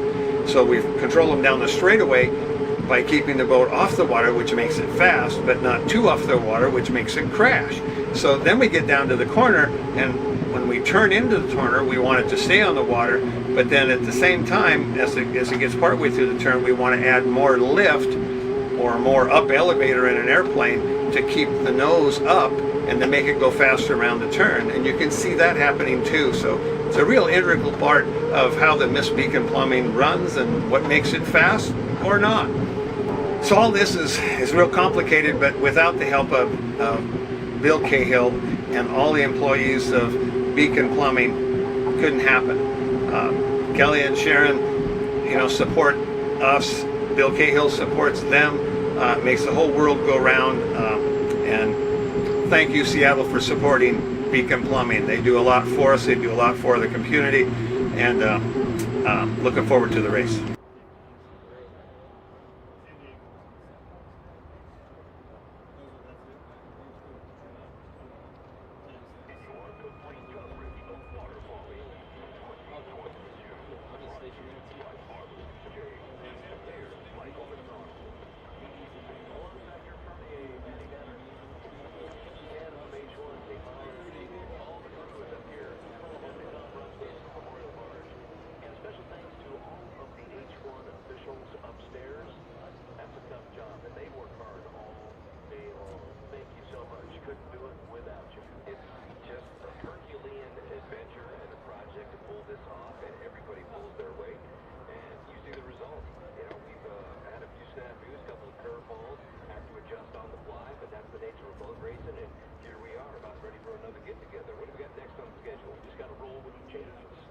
Are you ready? Speedwagon. Yes, sir. What you've got next on the schedule is H1 Unlimited Racing. Brad, it's so good to hear you in my headset. Brad Luce, Glenn Vaughan, our American Radiator pit reporters. And how about this? What do you have, Brad? For a lineup. We just had a countdown to 5 to the 5. So looking at my watch, we're at 9:15 until the start. Get this one. Driving the predominantly blue and white boat, it is the U1, the Miss Home Street, Jimmy Shane. Also in our second heat, the Lynx Healthcare presents the Miss Tri-Cities, J. Michael Kelly. He drives the 9. This is a predominantly silver boat trimmed with white and orange. Then we have the Joker's Casino, Chartreuse and Royal Blue, the U11 driven by Jamie Nielsen. Rounding out our field, the U40, Beacon Plumbing, Dave Villwock, predominantly orange, trimmed in black. You've got Shane, Kelly, Nielsen, Villwock. Buckle up. Here we go. Wow. Good beat found. And, of course, Kelly's fresh off a 400-point win in our first heat of the day, and I have not heard anything positive or negative with regards to tech inspection. So tech inspections were fine. Tech inspection was fine. So put 400 points in pen now for JMK. That's a big deal. The real big news was that Jeff Bernard lost all points, and so did Jamie Nielsen. Yeah. And we were under 80. Yeah, and we were just talking about those types of penalties. They're not penalties. They're disqualifications. And we were worried about Nielsen getting down here basically at a minute 30 before the start, and we saw what happened. He had to drop below 80 miles an hour before he could get to the start-finish line on time, so that cost him. And then, of course, we saw what was going on with Jeff Bernard. He not only jumped the clock, got the penalty, and we said, well, the good news there is he still gets 400 points. Well, with that DSQ, that goes out the window. All right, so 4 boats in the water, and this is one of those headline acts, right? With Jimmy Shane, J. Michael Kelly, Dave Villwock, and Jamie Nielsen all set to come out for heat number 2 of our HAPO Columbia Cup 2022. This could be the proverbial preview of the final. Yeah, I hope we don't get disappointed with this, because we're going to build it up. It's not like we've been waiting for this for a long time, but I was down in Guntersville and it never happened. It never happened in Madison. It hasn't happened here yet.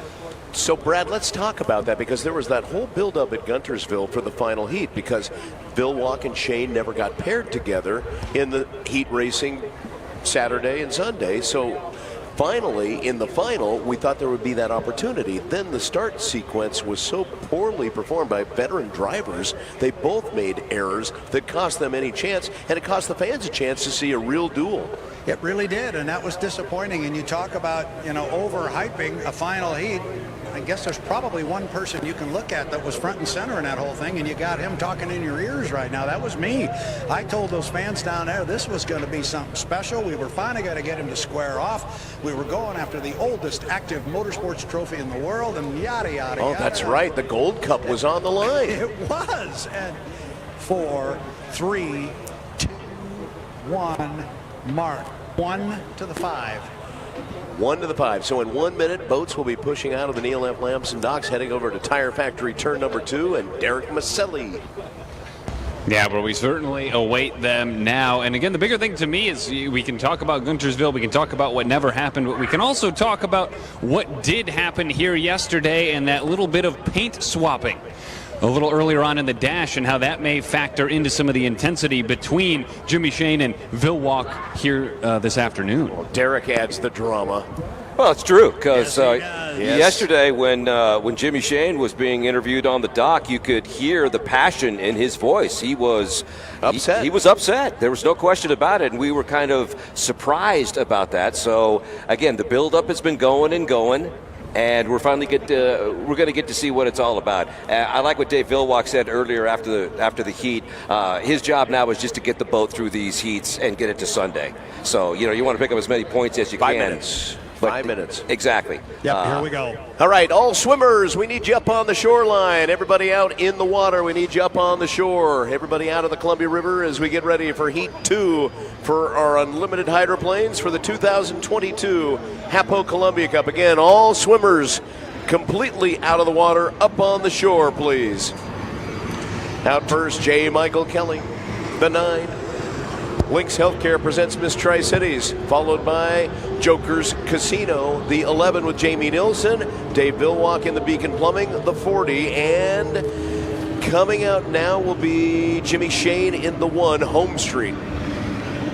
Boy, I'm almost wondering if they changed something in the U9, J. Michael Kelly's ride. Lynx Healthcare presents Miss Tri-Cities, because he's pulled his foot on it now, but he came out of the pit area like a house afire. And he ran hard up the backstretch. Now he's pulled his foot and backed it way down. And in fact, how far down is he? Down. What kind of a message would it send if J. Michael Kelly can go 2 for 2? This is the race everybody's talking about, Home Street and Dave Villwock. But what happens if J. Michael Kelly just says, "What about me?" What about me? And that's why we go race him on the water. Well, he wants lane number 1 again, because that's where he's parking. It's early yet as they come across the Mosteller Memorial start-finish line. It'll be Jamie Nielsen, 3:30, 11. 3 minutes, 30 seconds. And Nielsen may be doing a little bit of a crossover as he heads down to All Doors Incorporated, turn number 1. Jimmy Shane comes across start-finish now. And then still up at the top end of the course, just at the exit pin of turn number 4, is Dave Villwock in the 40 Beacon Plumbing.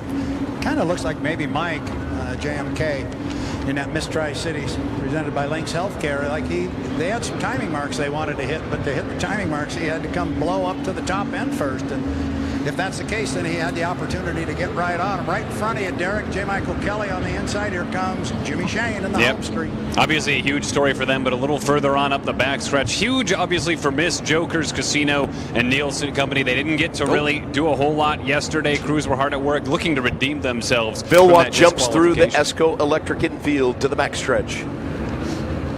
Go ahead, Derek. Just talking a bit about Nielsen and how that team now will have to redeem themselves from that disqualification that they had earlier on in the first heat. It's good to be out on the water, of course. They didn't get out here yesterday, but to me, that's the big redemption arc here in this race. 2 minutes and 15 seconds. Nielsen at the top end of the course at the apex between 3 and 4. Does it look like they're going 80 miles an hour? Well, that's a good point. I like the timing on this a whole lot better. Dave Villwock jumps through the ESCO Electric infield, and he'll jump right behind Jamie Nielsen. And then he'll float and down then wide. come way out wide. Wow. That is different. Yeah. You thought he was going to come across the infield there and tie himself into an inside lane. No, he went right in front of everybody and said, I'm going all the way to the outside. We've got some slow boats coming down the front stretch. Nielsen in lane 1. Kelly lane 2. 1 minute, Shane 30 in seconds. lane 3. 90 seconds, in Mark. lane 4 on the outside. As they head to All Doors Incorporated, turn number 1 at 1:20. Yeah, I think that's much better this time for Jamie Nielsen. And Dave clearly wanted to be on the outside. He was a little worried about his timing, but he wanted to get to the outside. He found a way to do it. He did.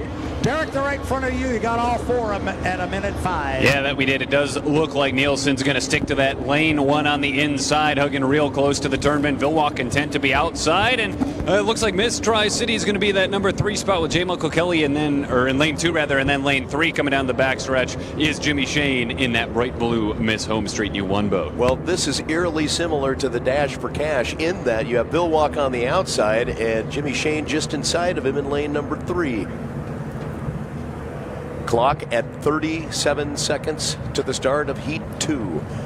Nielsen, lane number 1. In the 11, Jokers Casino, lane number 2. The 9, Lynx Healthcare presents Miss Tri-Cities with J. Michael Kelly. Lane number 3, Home Street, the 1, Miss Madison. And Jimmy Shane, and on the outside, the U40, Beacon Plumbing with Dave Villwock. It's a testament to the speed of these amazing machines. They just don't look like they're going at least 80 miles an hour, and they are. He's putting his foot into it. Here we go. 8 seconds. 5 seconds as they come down the front stretch. Shane's got the boat speed. 1 mark. Good start. It's a clean start, and it's going to be Jimmy Shane leading in lane number 3 as they come down the front stretch. But look at Villwock on the outside. He's challenging. J. Michael Kelly's got good boat speed in lane number 2. It's a good start. Wow, Jimmy Shane with a line. Oh, there goes Davey. Oh! Dave Villwock and a blowover. All Doors Incorporated, turn number 1. Up in the air. Side up. Did a complete 360 and landed right side up. Dave was really flying the boat coming down the front straightaway. The boat picked up on him when he got into the corner, just as he started to set up for it. The right side of the boat picked up. The lid has been popped open. On the man, the fans are going nuts. Big cheers here as the lid goes up on the U40. We'll keep our thoughts with Mr. Villwock. But that was pretty dramatic. The right side of the boat picked up, and when you go into the corner like that and expose that right side, and if you pick up the right side of it, you don't have to get very high before the air just decides where you're going to go, and you're done with it. Very dramatic. Dave is getting himself out of the boat. Now he is standing on the deck. Obviously a good sign. That's a great sign. Wow.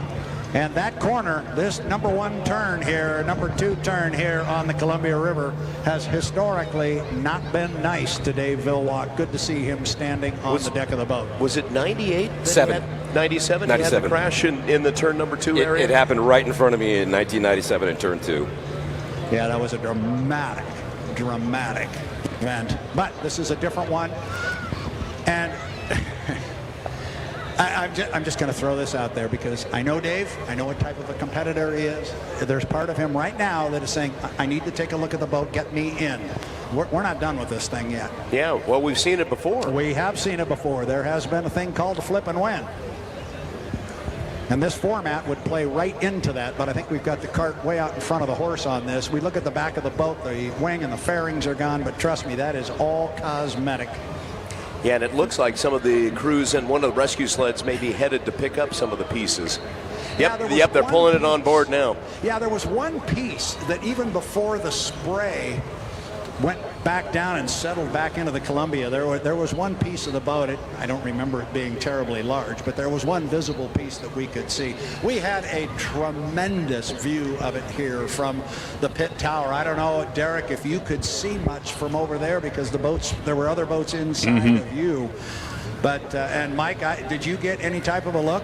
Just, you could see the bottom of the boat. I mean, we saw rooster tails, and then all of a sudden the orange and black boat was up in the air. Exactly. We saw it come through the rooster tail on the top. We knew it was bad. Yeah, the way it worked over here from Tire Factory Turn 2, I think most folks along the shoreline here on the Pasco side of things would agree. It was a little obscured at first as we had that Home Street Road, Jimmy Shane and some others coming around that Tire Factory Turn 2, and by the time most probably saw that U40 Miss Beacon Plumbing boat and Villwock in the air, they were already sky high, midway up, almost 90 degrees angle on that backflip. But again, ultimately great to see him land topside up and at least seemingly okay for the time being. You know, guys, I'm down here in the pits, and you can hear everybody going, oh, because as soon as he started to take off, you weren't exactly sure if he was going to go straight, left, right.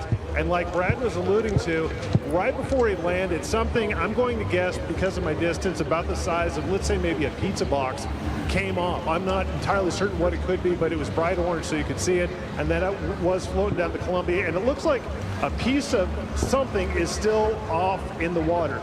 The piece is down by more where the Moore Mansion is, where Villwock, his boat, and the rescue crews are maybe, let's say, 20, 30 yards upriver from it. Interesting. Now the boats are coming back to the pit area now because Dave has been taken ashore.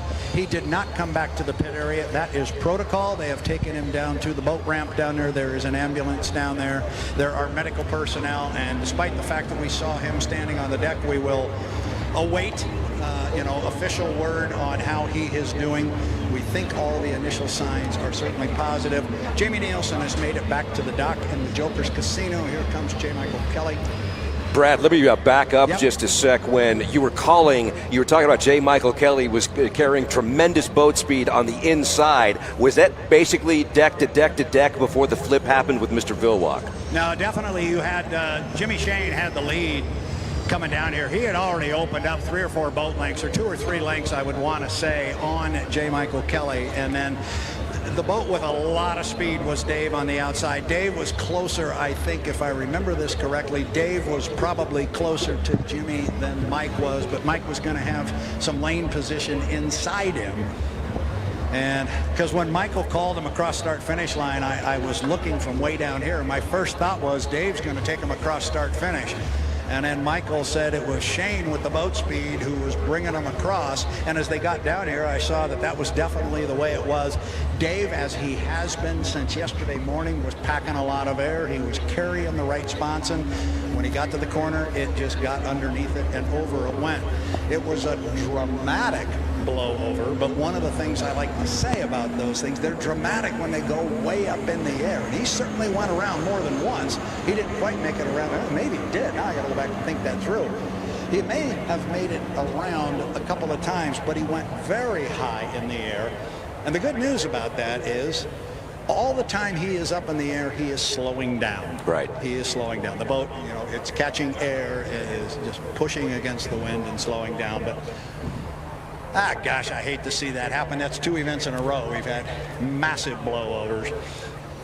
And this one we'll just wait and see what the boat looks like when they bring it back. The last time we did that was Corey Peabody with the U9 Lynx Healthcare, and that boat came back in a number of very large pieces. Here comes Jimmy Shane. He's coming back So what is the protocol after a blowover, especially if red flag? Red flag, and how all long? the boats stop, and Okay. then you wait until the officials clear and put a black flag out, and then they have a chance to get the boats back into the pits. Because especially if there's pieces of the hydroplane still floating in the river. It's just a safety issue. Everything just comes to a stop until everything is cleared by the rescue crew. And those rescue crews, they train and they are ready. They were right on top of that. Do you see that? So quick. Those sleds were right there. So quick. It's just amazing how a whole lot of nothing can happen all day, but when something does occur, they are right there. Boom. Now, Brad, as we take a look at some of the pictures that we're seeing now, it looks like the rear wing is still attached and the rear uprights are still attached to the boat. So whatever pieces they're picking up, I'm not sure where they came from,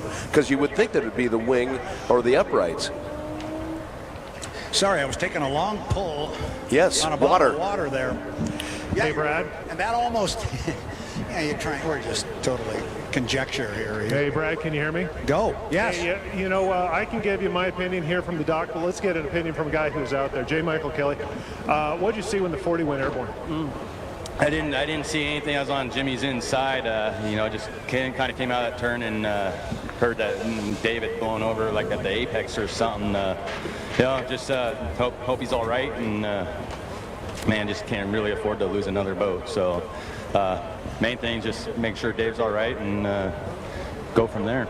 Was there anything about the water, about conditions that made you think, geez, something's just not right? No, everything felt fine going up for the start, going in the turn. I got through there clean, and just unfortunate that it happened. There's a possibility we do lose another boat, but you as a driver, how do you put this behind you and get ready for another heat? Just go out there and just stick to what you know best, and go put on a good show for the fans and race hard and go fast, and you just can't really think about that kind of stuff. All right, J. Michael Kelly, get some water. Thank you. Thank you for that, Glenn. Good insight from J. Michael Kelly. And yeah, he would have been blocked completely with Jimmy Shane in between himself and Dave Villwock on the outside. And, honestly, Dave did not make it to the apex. It was just after the entrance. Exactly.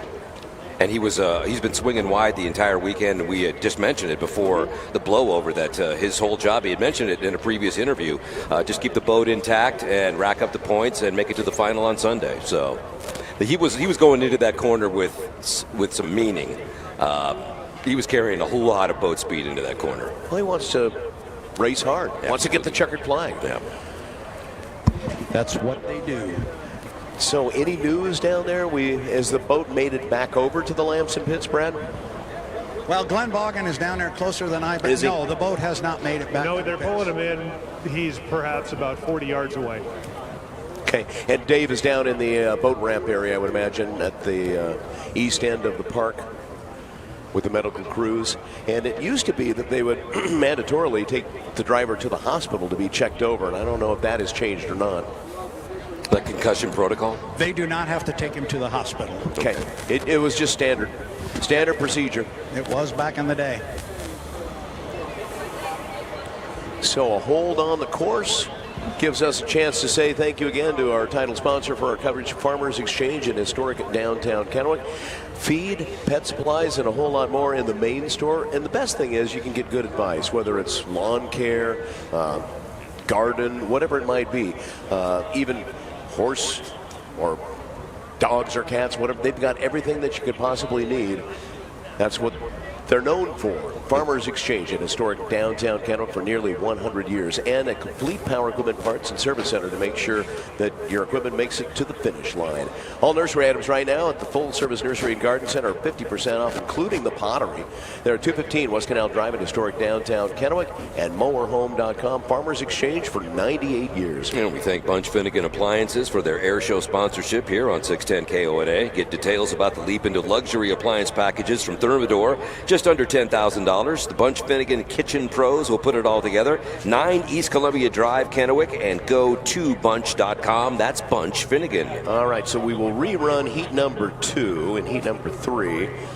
We'll have 3. Oh, okay. Okay, so rerun of heat number 2 is going to take place today instead of heat number 3. And so we'll have 3 heats coming up tomorrow and a final. So that is going to change our schedule through the rest of the afternoon because of the incident with Dave Villwock and the flip. That's about the fourth curveball we've been thrown today. We keep fouling off pitches. Well, we're staying alive. Yes, we are. We're staying alive. Still in the box, buddy. Still staying alive. Special thanks to our friends at Shell Sun Market. Shell gasoline protects against engine gunk for better mileage, and Firehouse subs also available at your Sun Market locations at Horn Rapids and Richland, Keene Road in West Richland, Clearwater at I-82, and in Burbank. Just in front of the Buffalo Brothers, turn 4, White's Finished Furniture and Hardwoods on that sponsorship. White's Finished Furniture and Hardwoods open 6 days a week at 2 West Kennewick Avenue. Shop amazing bedroom sets, tables, and furnishings you can buy today and enjoy today in your home or business. Hardwoods include live edge and dimensional lumber, paint, decor, items, and more. White'sHardwood.com. Also, serving the Tri-Cities for over 80 years now, it's Griggs and the Tri-Cities Ace Hardware stores. Coolers, camping and fishing gear, swimsuits, floaties, inflatables, everything for summer fun. 4 locations to serve you, and GriggsOnline.com. I don't know if you've been into that Griggs department store in Pasco, but they've got everything you could possibly imagine, and then you keep going farther and they have even more. I bought a lady's hammer at Griggs. That's awesome. I did. It was. I bought a hammer for the Missy. We're doing a little DIY project, so I bought her a hammer. That's awesome. Special thanks also. The Rooster Tail Wrap-Up is coming up after our day's events conclude here at the Columbia River Course. Aboard the Brutsman's Memorial Barge, it's the Gravis Law Personal Injury Attorneys Rooster Tail Wrap-Up Show. Take a time out. More of our coverage coming up. HAPO Columbia Cup, News Radio 610 KONA and 610KONA.com.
HAPO is proud to be the sponsor of the 2022 HAPO Columbia Cup and Over the River Air Show.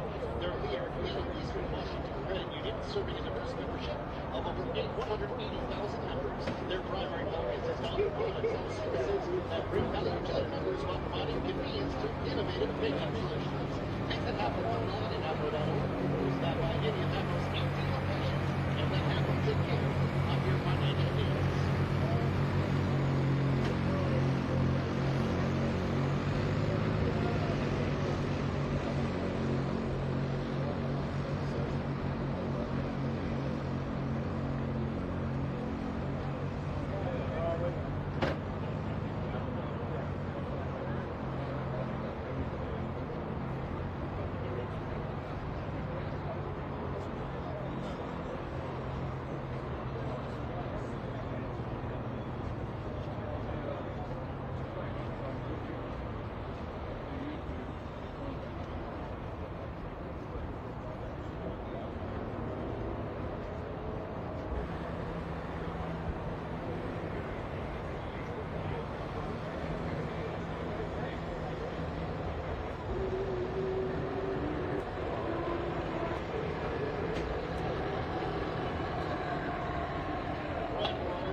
for 25 years of providing support for the community.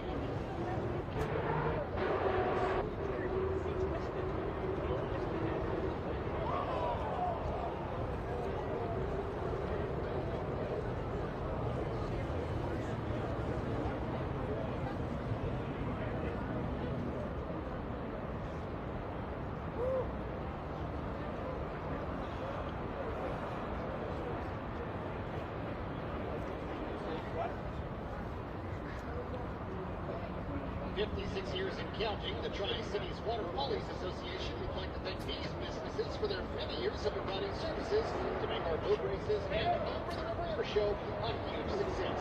Thank you to Allen Electric.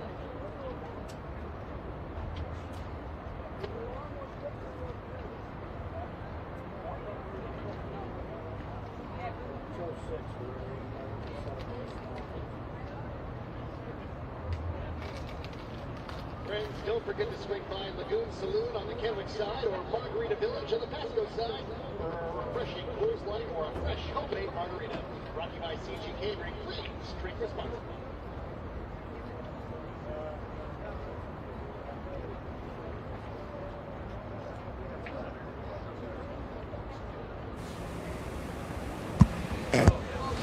Well, they've got the boat back to the dock. Smooth. And so the Beacon Plumbing is back here right now. They've actually lifted the boat a little bit out of the water.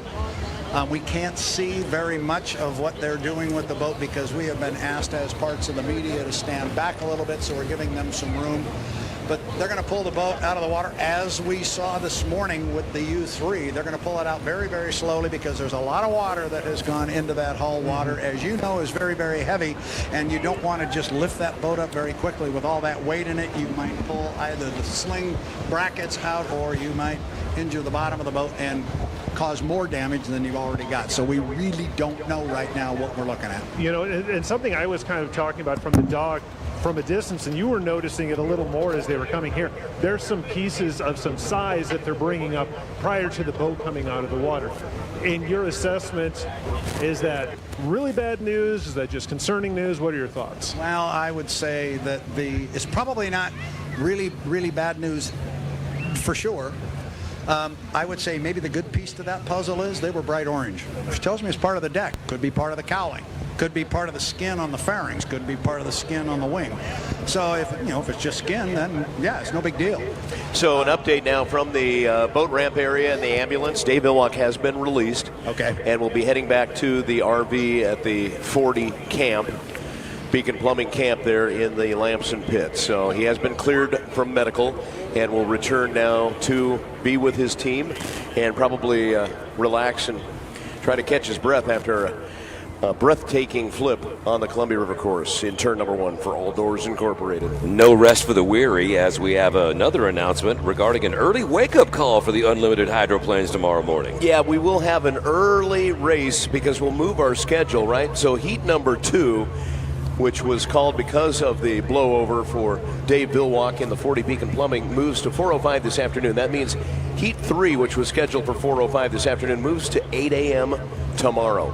Up and at 'em. What a way to wake up on the final day of the HAPO Columbia Cup Championship weekend on Sunday with an 8 a.m.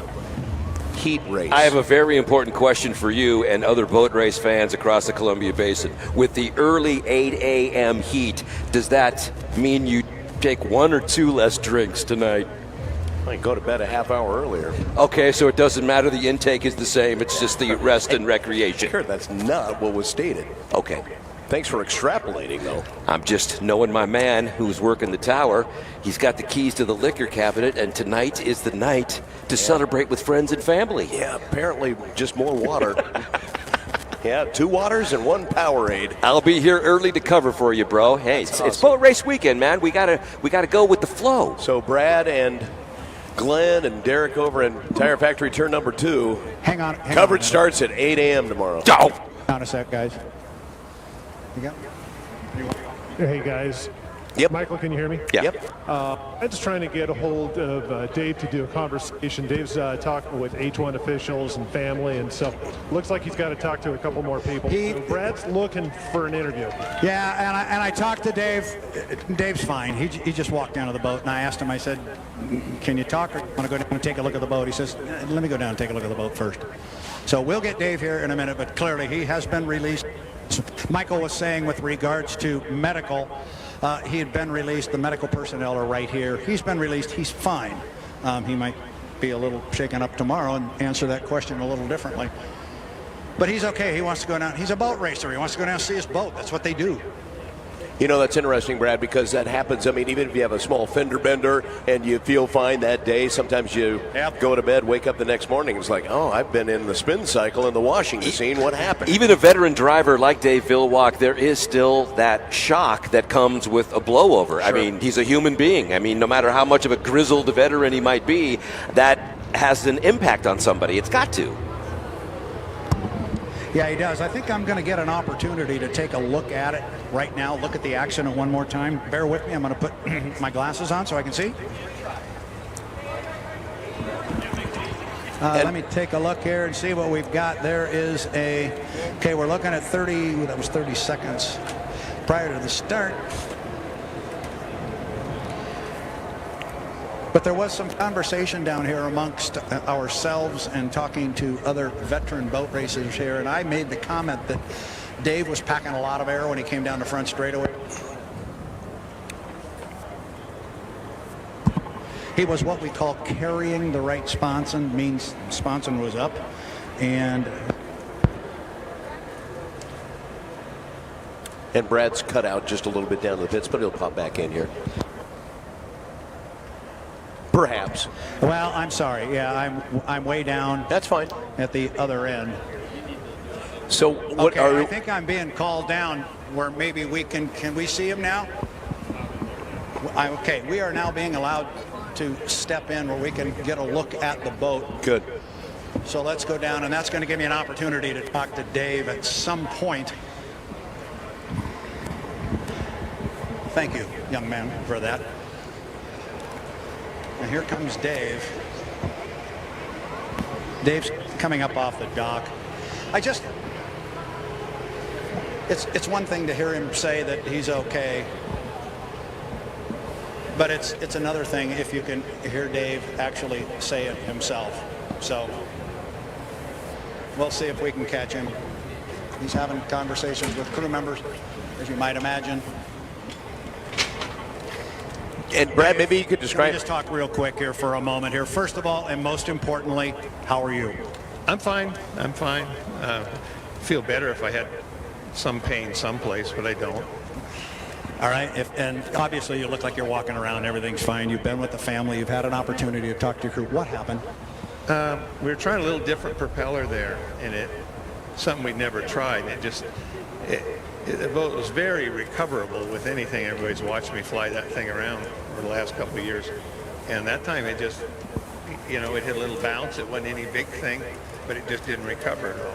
So probably didn't have as much tail lift, and it just didn't, want to recover. I haven't had an opportunity to look down there. I assume you have. How bad is it back there? It's not bad. Just the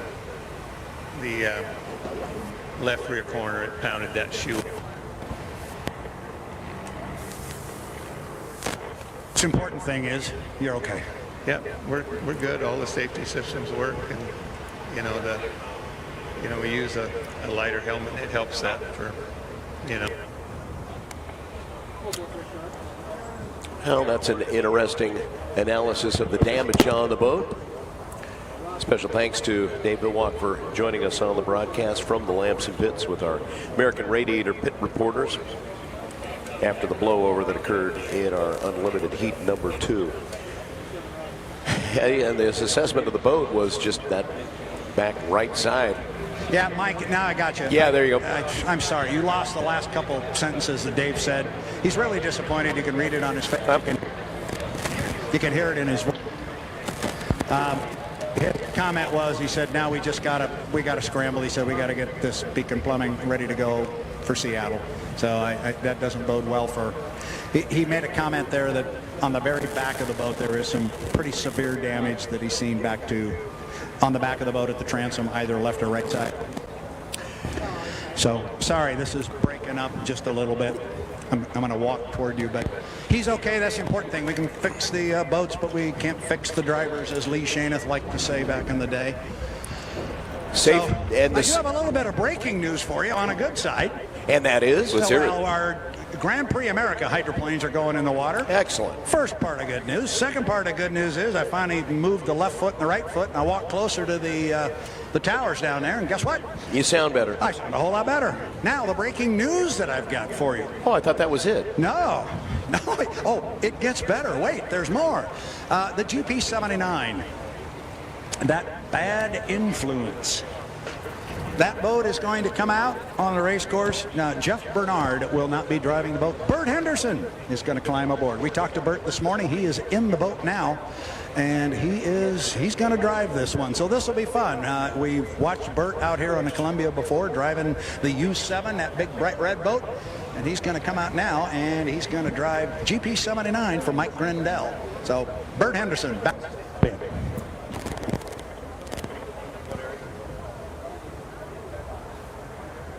610 KONA, New Holland Construction Equipment is at SS Equipment in Pasco, Othello, Quincy, Hermiston, and LeGrand. SS Equipment and New Holland with skid steer loaders, compact truck loaders, loader backhoes, compact excavators, and more. SS Equipment online at ssequinc.com. Ewing Irrigation and Landscape Supply with 100 years in business, the largest family-owned supplier of landscape and water management products in the country for commercial, residential, agriculture, irrigation supplies, water management solutions, water features, erosion control, sports turf, golf, agriculture, and more. Trust Ewing Irrigation. 610 KONA and 610KONA.com. Day 2 of the 2022 Water Follies, HAPO Over the River Air Show. And for those that are located in Columbia Park, we have a found child, and he would like to find his parents. His name is Dawson. He is 4 years old. He's located on the Columbia Park shoreline in Kennewick near the Round Table Special Area and the Hydro Hotspot Special Area. That's about midway between the start-finish line and the Lamson Pit area. Again, his name is Dawson. He's 4 years old. He's wearing SpongeBob shorts. So if you've seen Dawson, please call 911. Dawson is actually found. Oh, he has been found? Yes, he has been found. We're trying to find his parents. Trying to find his parents. Well, I got word that I was going to pass along to you. The parents are missing. That's what we got now. Yes. Okay. So Dawson is fine. And again, he's near the Round Table Special Area and the Hydro Hotspot Special Area on the Kennewick shoreline. Dawson is about 4 years old and waiting for his folks to show up. Okay, Mom and Dad, that's on you. That's your call. Yep. So answering the call will be the GPs coming back out. Thanks to Local 598, Plumber Steamfitter, signatory contractors. Heading out, the GP10 will be the Charger, also known as the Freak, Kent Henderson. Pistoresi Trucking, also it'll be sponsored by the Trust Company and Jago Homes. Greg Hopp, Happy Go Lucky. The 15, Overturf Volkswagen Kia, Pump Tech, along with ADS Window Film. And Jeff Bernard, Bad Influence, will not be in the cockpit. And it will be Atomic Screen Printing, the GP79 with Brent Henderson in instead. And we will come back with more coverage of the HAPO Columbia Cup next on News Radio 610 KONA and 610KONA.com.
special area. So again, we are looking for Dawson, who's about 4 years old, wearing the SpongeBob shorts.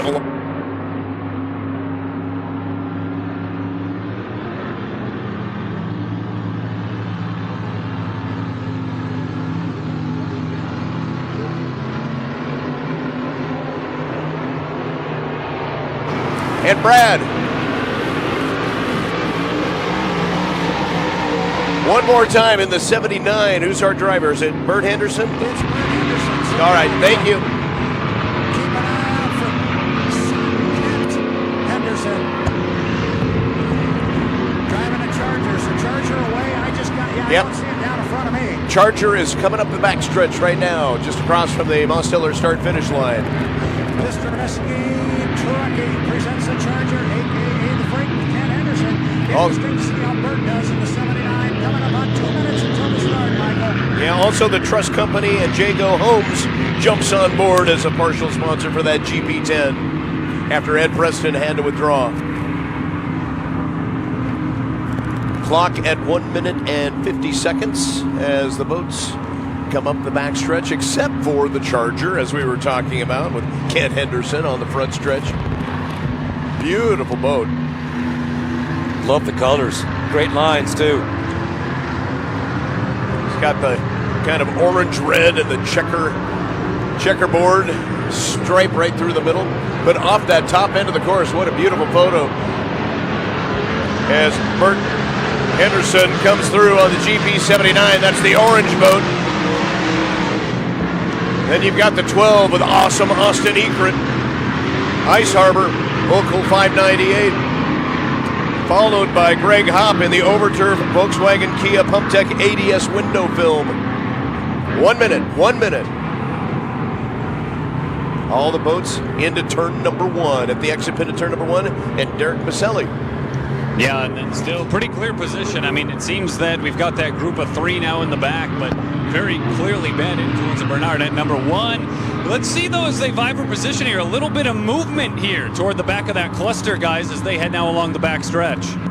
Coming up on 35 seconds, I can't see them hitting the start-finish line on the mark. They're going to be way late. Maybe they know something I don't, but 30 seconds to go, and there's still half a lap to go.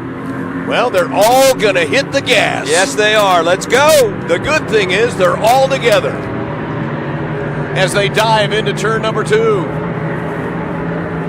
On the inside, Kent Henderson. Lane number 2, awesome Austin Ekert. Lane number 3, Greg Hopp. On the outside, lane number 4, Bert Henderson. 2, 1, mark. It's a clean start. Race leader Austin Ekert heading down the front stretch. Bert Henderson in second place on the outside. It is a clean start. Ekert rounding that. He wobbled a little bit on this turn, though, able to regain composure. Looks like for now Ekert hanging on to that lead by about a boat length or so, but he's got pressure coming on the inside track. Greg Hopp is trying to challenge awesome Austin Ekert for the race lead. Hopp is on the inside as the boats come into turn number 2.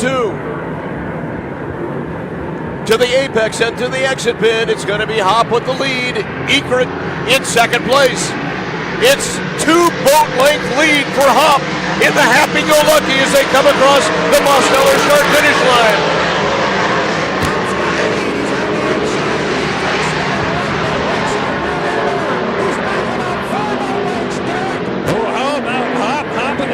There like that, really picked up some air underneath that right sponson. Again, able to regain composure, though, hopping across. He does have pressure coming now from just outside. It's Ekert challenging along the backstretch. Really nice run for Greg Hopp. Austin Ekert had some bumpy water in turn number 1. Now on the backstretch, it's the battle for third place, and it looks like, it's going to be Kent Henderson challenging Bert Henderson for that third place. Back to the race leaders just in the exit pin of turn number 2 onto the front stretch. It's Greg Hopp with the lead. Austin Ekert in second place. But Ekert is trying to get some boat speed, and he's found it on the outside as they head into turn number 1. 1 lap remaining.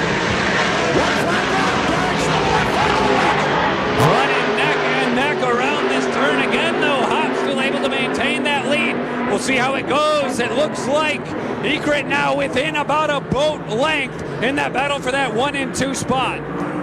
He's climbed back up inside the rooster tail. This is going to be a tight finish when they get to the top, but boy, whatever work they did on Greg Hopp's boat, it is performing admirably for Overturf, Volkswagen, Kia, Pump Tech, and ADS window film to the top end of the course. Hopp has the lead, but look at right on his hip pocket, just to the outside, Austin Egret. Egret's going to challenge on the front stretch. The checkered flag is out, and it's Austin Egret with the win.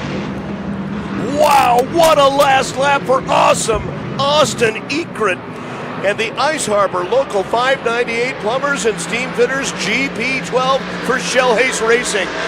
And third place, Bert Henderson's going to take it away from Ken Henderson.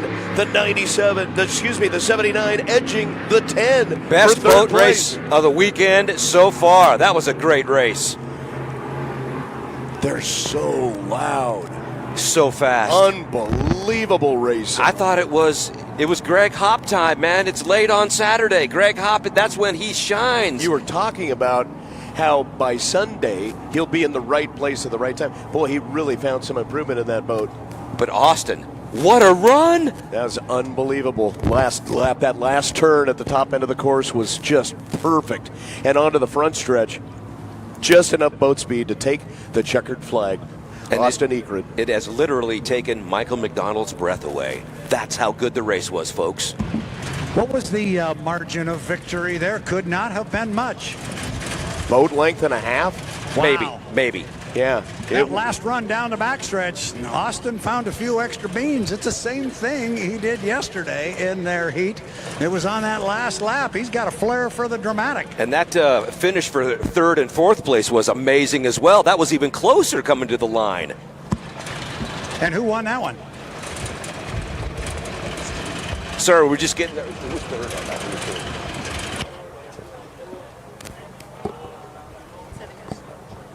The 79 was third. So that would be Bert Henderson in the third place, Kent coming in fourth. And that the margin of that victory was less than a boat length. I mean, it was like dead heat right at the start finish line for third place. Great race.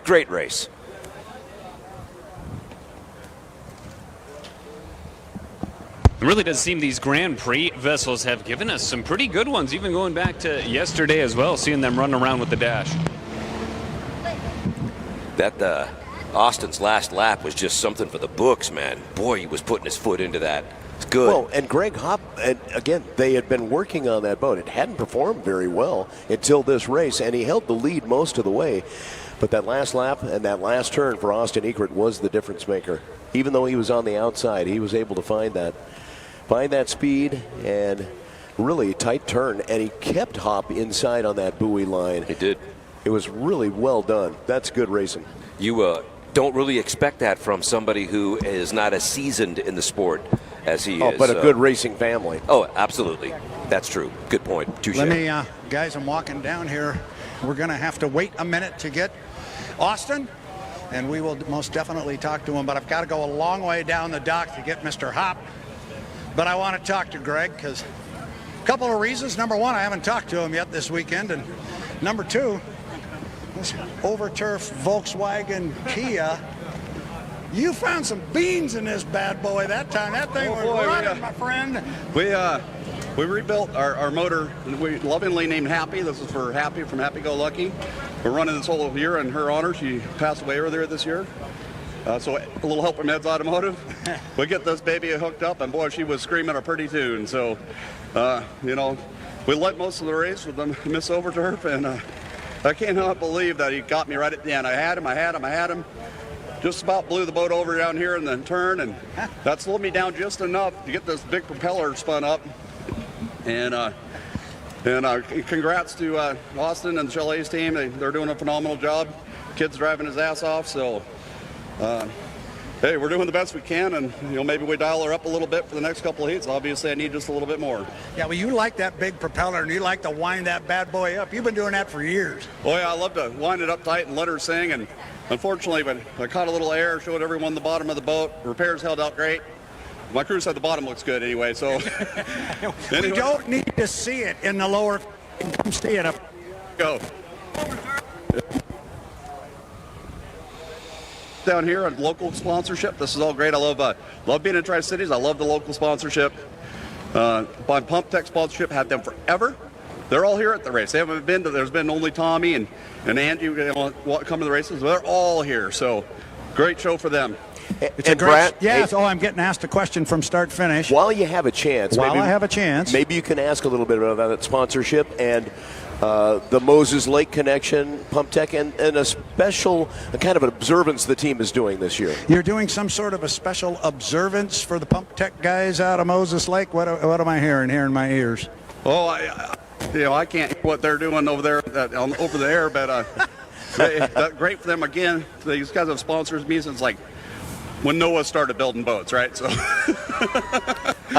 well, as you can tell, the Hopper's been here a few times. He knows this gig on the dock with the microphone. It is always good to have you out racing. Thanks, my friend. That was fun. Absolutely. Thank you. That was a lot of fun. We hope to make an even better final. There you go. Greg Hopp right here with that overturf Volkswagen Kia. Don't forget the Pump Tech guys. They have been on board from Moses Lake seemingly forever. They never have to change those graphics on the back tail feathers of this particular hydroplane. Greg's always fun to talk to. Yeah, it was Ed Smith who was part of the Pump Tech group from Moses Lake. And they've been on board as a sponsor since 2008 with that happy-go-lucky team. And what a great sponsorship partnership it has become. Yeah, it really has. And that's good. That's really good stuff. It's great. Guy, remember, we used to come here all the time with the GPs and the unlimited lights, and it seemed like I was always coming down between Greg and Papa Hop, and one of the two of them was going to claim this trophy here. It's good to see Greg Hop got his nose right in the middle of things, and sounds like he just might be a player come tomorrow afternoon. And Austin Ekert, he's still in the area? Yeah, well, I walked away. Let me, well, Glenn was there. And I thought he was going. Yeah, I'm waiting. Okay, there he is. So you're going to get him. I go up to people and I say, "Do you know who I am?" And they say, "Well, you're not Brad Luce." So they turn their back. They did not. No, they would not. They'd buy me lunch if I was Brad Luce. There you are. You're right there. I'll see you jump in there. You can get Bob Shellhays, too, the owner. He is standing there. He's always one to talk. All right, so we do have Austin Ekert. What a great last lap. Talk to us about that last lap.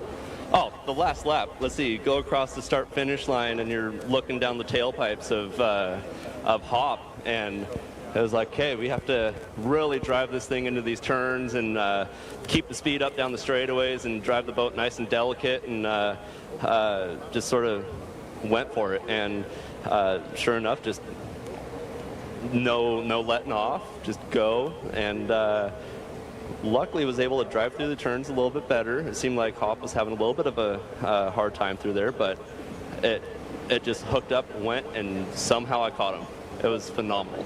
How good does this feel? And I don't want to say anything before you pull the boat out of the water and jinx it, but after that damage you guys had after the Dash for Cash, to come out here and put on a performance like that. Oh, no, I cannot say enough good things about this team. They stayed up all night. They actually forced me to go to bed because we were working on it up until, well, they forced me to go to bed at about 10:30, 11 o'clock last night.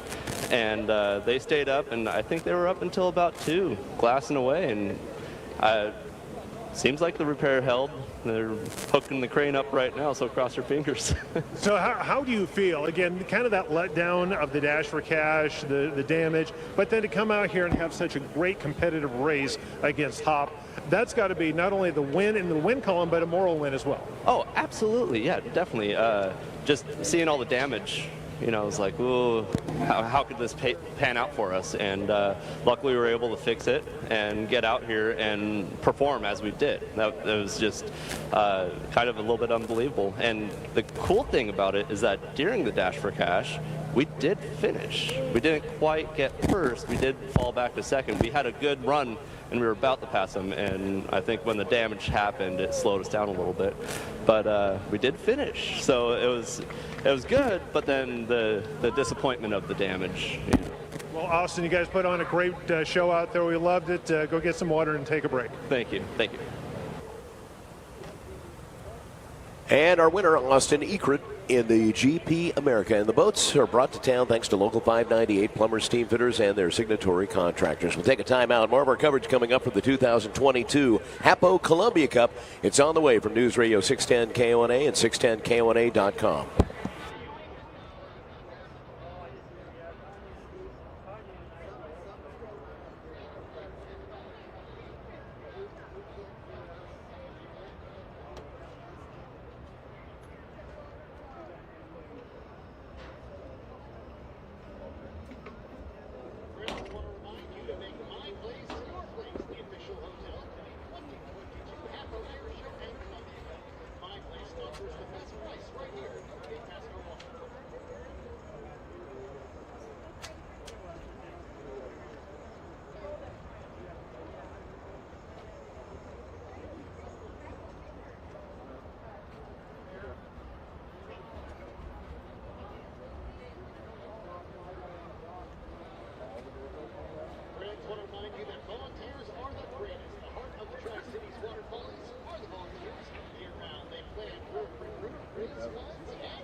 Local 598 and signatory contractors is proud to be the Vintage Hydroplane sponsor of 2022. This year's Vintage Hydroplane exhibition is Royce's Revenge. This year's trio of powered vintage unlimited hydroplanes. Vintage Hydro is free.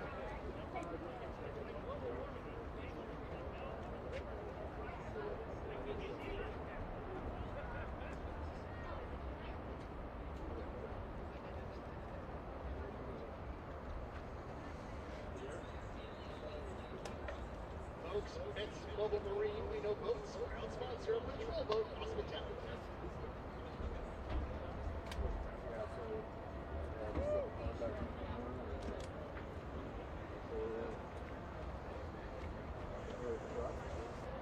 Yeah.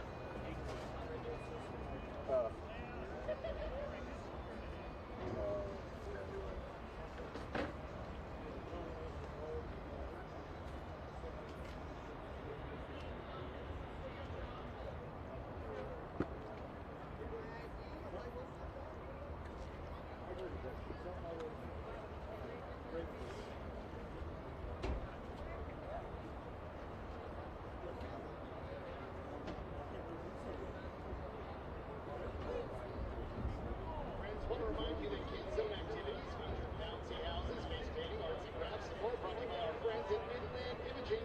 Come have fun in the Kids Zone provided by Midland Imaging.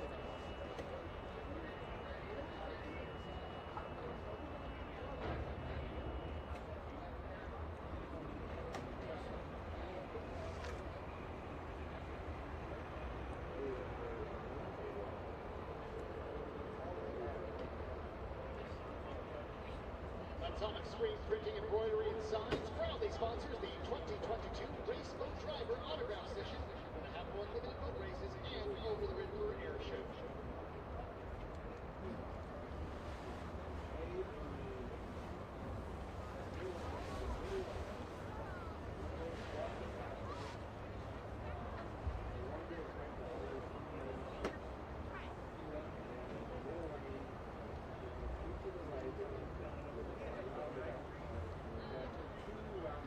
Friends, a question for you. Have you seen the Fox All-Tech Championship Series radio control hybrids?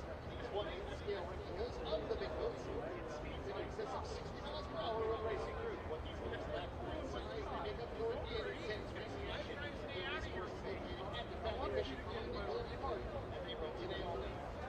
This race, if you've never seen them before, you owe it to yourself to look.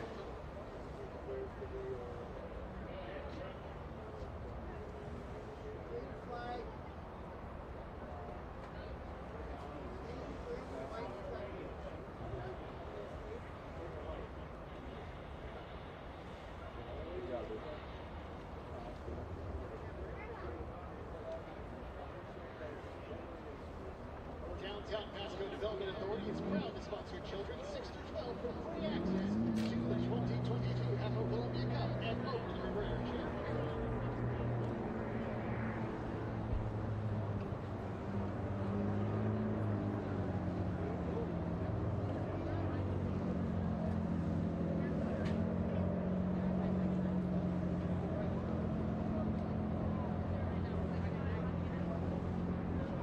Friends, a word about Columbia Distributing, the official malt beverage sponsor of the 2022 HAPO Columbia Cup and over the rare show. Always like extra ice cold lemonade, just to name a few of the tasty beverages brought to you by Columbia Distributing.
Hotel Casino for our special coverage of the vintage boats and a chance to see some of the hydroplane history. The Blue Blaster, Atlas Van Lines, and Chip Hanauer had been in that boat before, and Brad Luce, I would imagine he still is.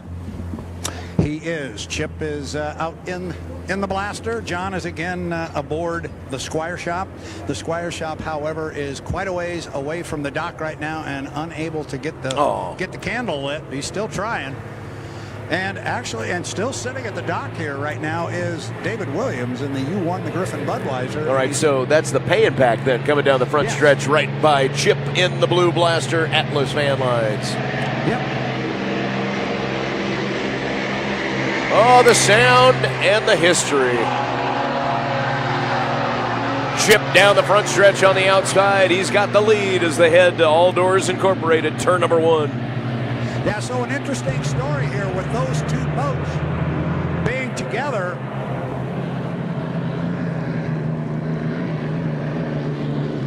You can't hear, can you, Brad? Well, at any rate, they're coming around the turn now and paying back on that inside lane. Still very close. We're looking at almost neck and neck, maybe half a boat lead, but Atlas now taking it, looks like a bit of a run down the backstretch, vying for position, possibly jumping ahead. They were pretty tight heading through Tire Factory turn number 2. That was amazing. So, guys, a quick story I started to tell there with regards to those two boats. In 1976, Bill Muncie purchased that particular pay-and pack that's in lane 1 going up toward the top end. He purchased that boat from Dave Herrensberger and ran it as the Atlas Van Lines. But when he purchased the hull, there was another hull that was there at the same time that was not yet completed, and it was a cab over, something Bill was very opposed to driving. Well, he got that boat as part of the deal. That's the boat on the outside. Eventually, Bill learned how to drive the cab over, and of course the rest is history, but those two boats came out of the same stable. And they come down the front stretch, paying back on the inside. On the outside, the Atlas.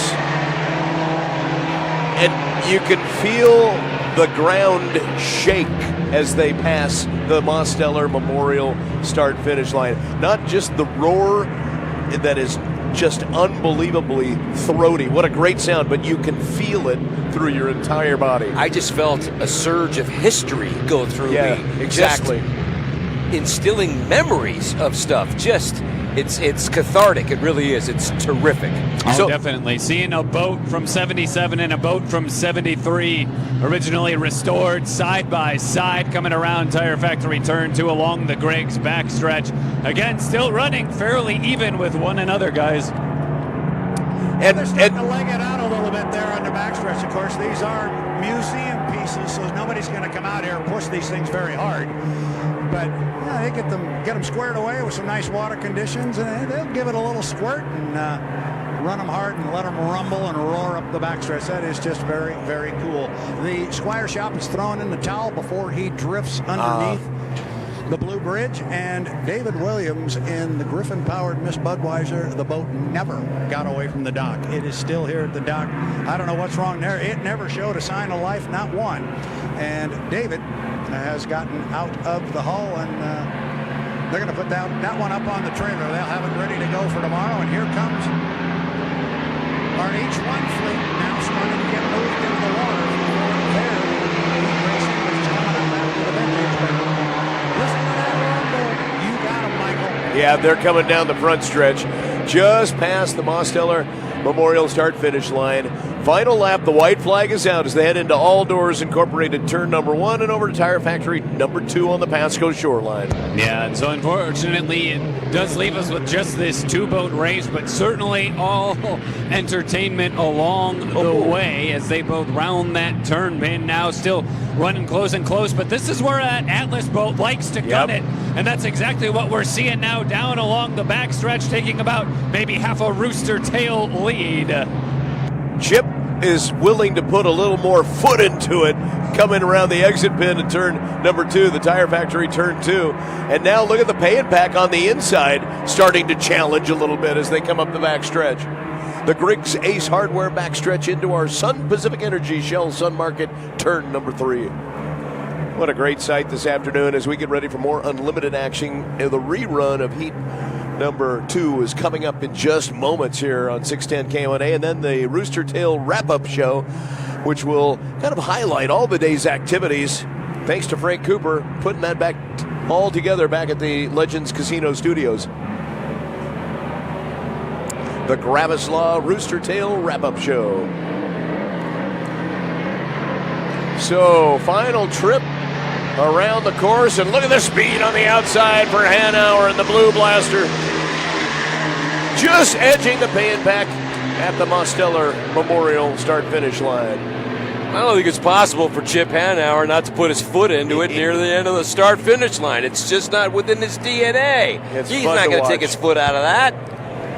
Fun to watch. It's funny you talk about that. I was talking with Don Mock from the museum down on the dock when they went up the backstretch the last time, and he was just smiling, and I said, you can't stop smiling watching that boat. He was the crew chief on the Atlas van line. He's built about 4 copies of that thing from a radio controlled perspective. He was the crew chief on this particular Blue Blaster when they did the restoration of that one and the other Atlas van lines that Chip drove, so he knows these boats inside out and backwards. He had this big grin on his face, and I said, you love this, don't you? And he goes, Chip's starting to leg it out a little bit out there. And I said, yeah, it just gets in their blood. That was fun. We only had 2 of the 4. I can tell you David will make sure all 4 of them run tomorrow.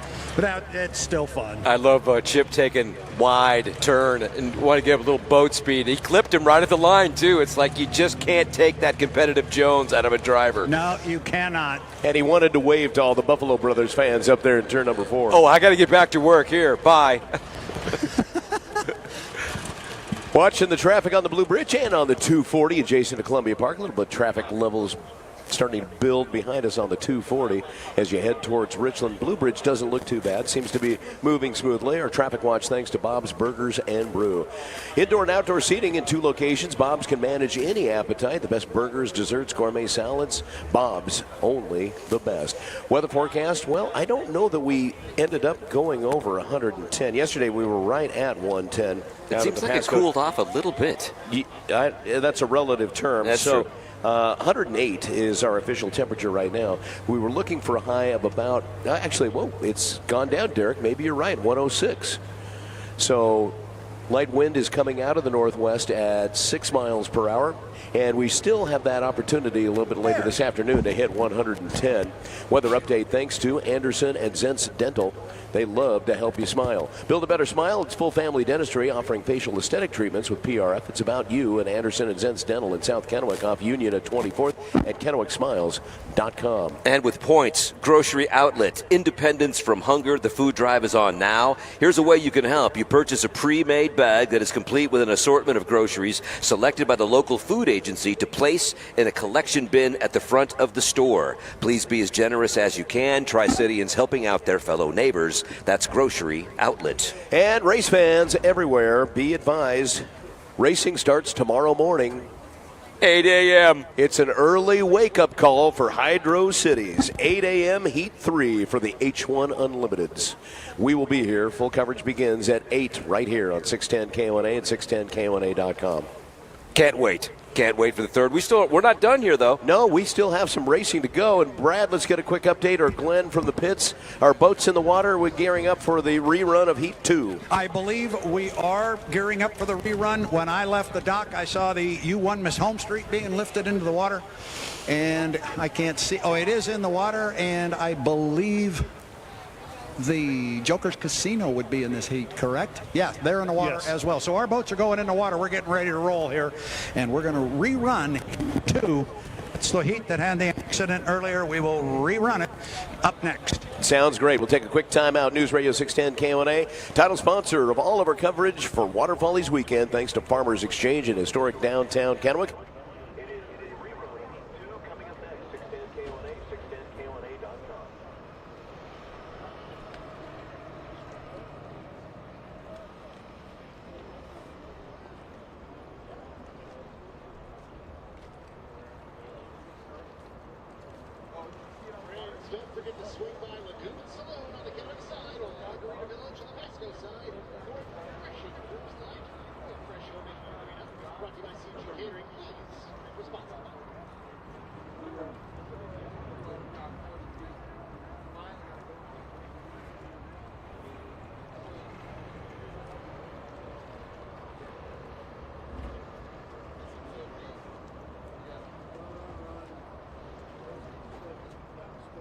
SWFCK and DUTV is proud to call Washington State our home and proud to be your true local station in town.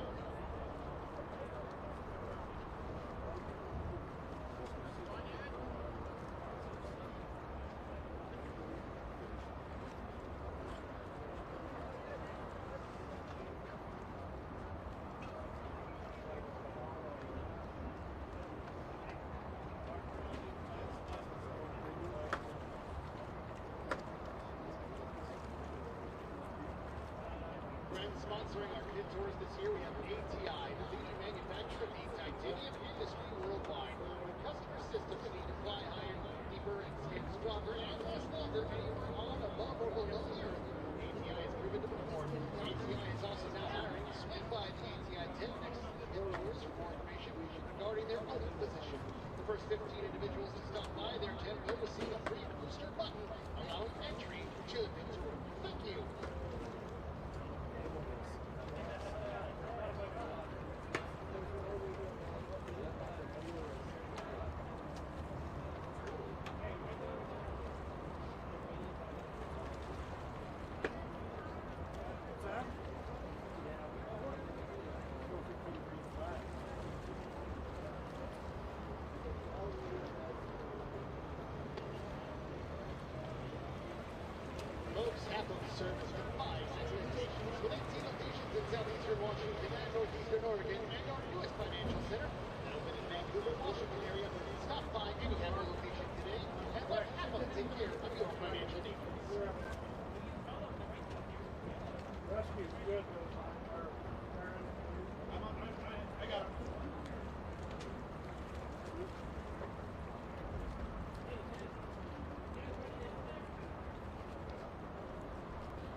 Friends, 25 years, one community, one place, one store. Proud sponsor of community events since 1997. Broadmoor RVs. Stay here, yeah.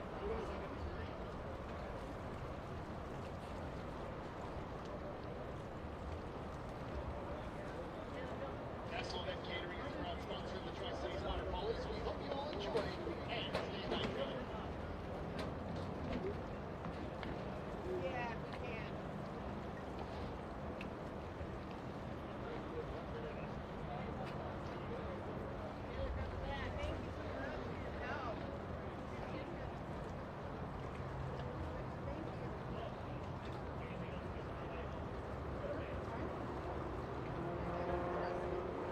Friends, want to remind you of Apollo, building people who build great things. Our outrageous facilities cleaning out your family out your home. If your system is thinking it's too expensive, well, then you manage your thousands of dollars in discounts and rebates. Find out. Visit ApolloCleaner.com.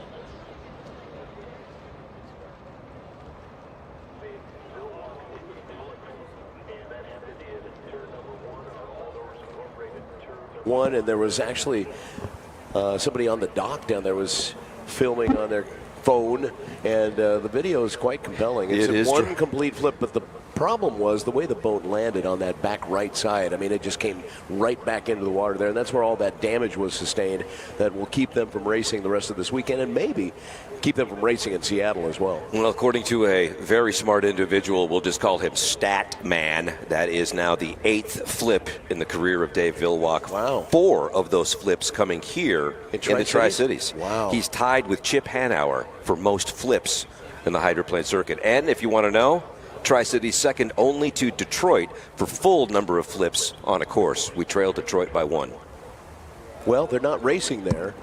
So with the next blowover, we'll be tied. We're bound to catch them. And again, you know, it's the highlight of the day, and we can talk about it because Dave Villwock is fine. Yeah. He's fine. The problem is we didn't have boats to lose.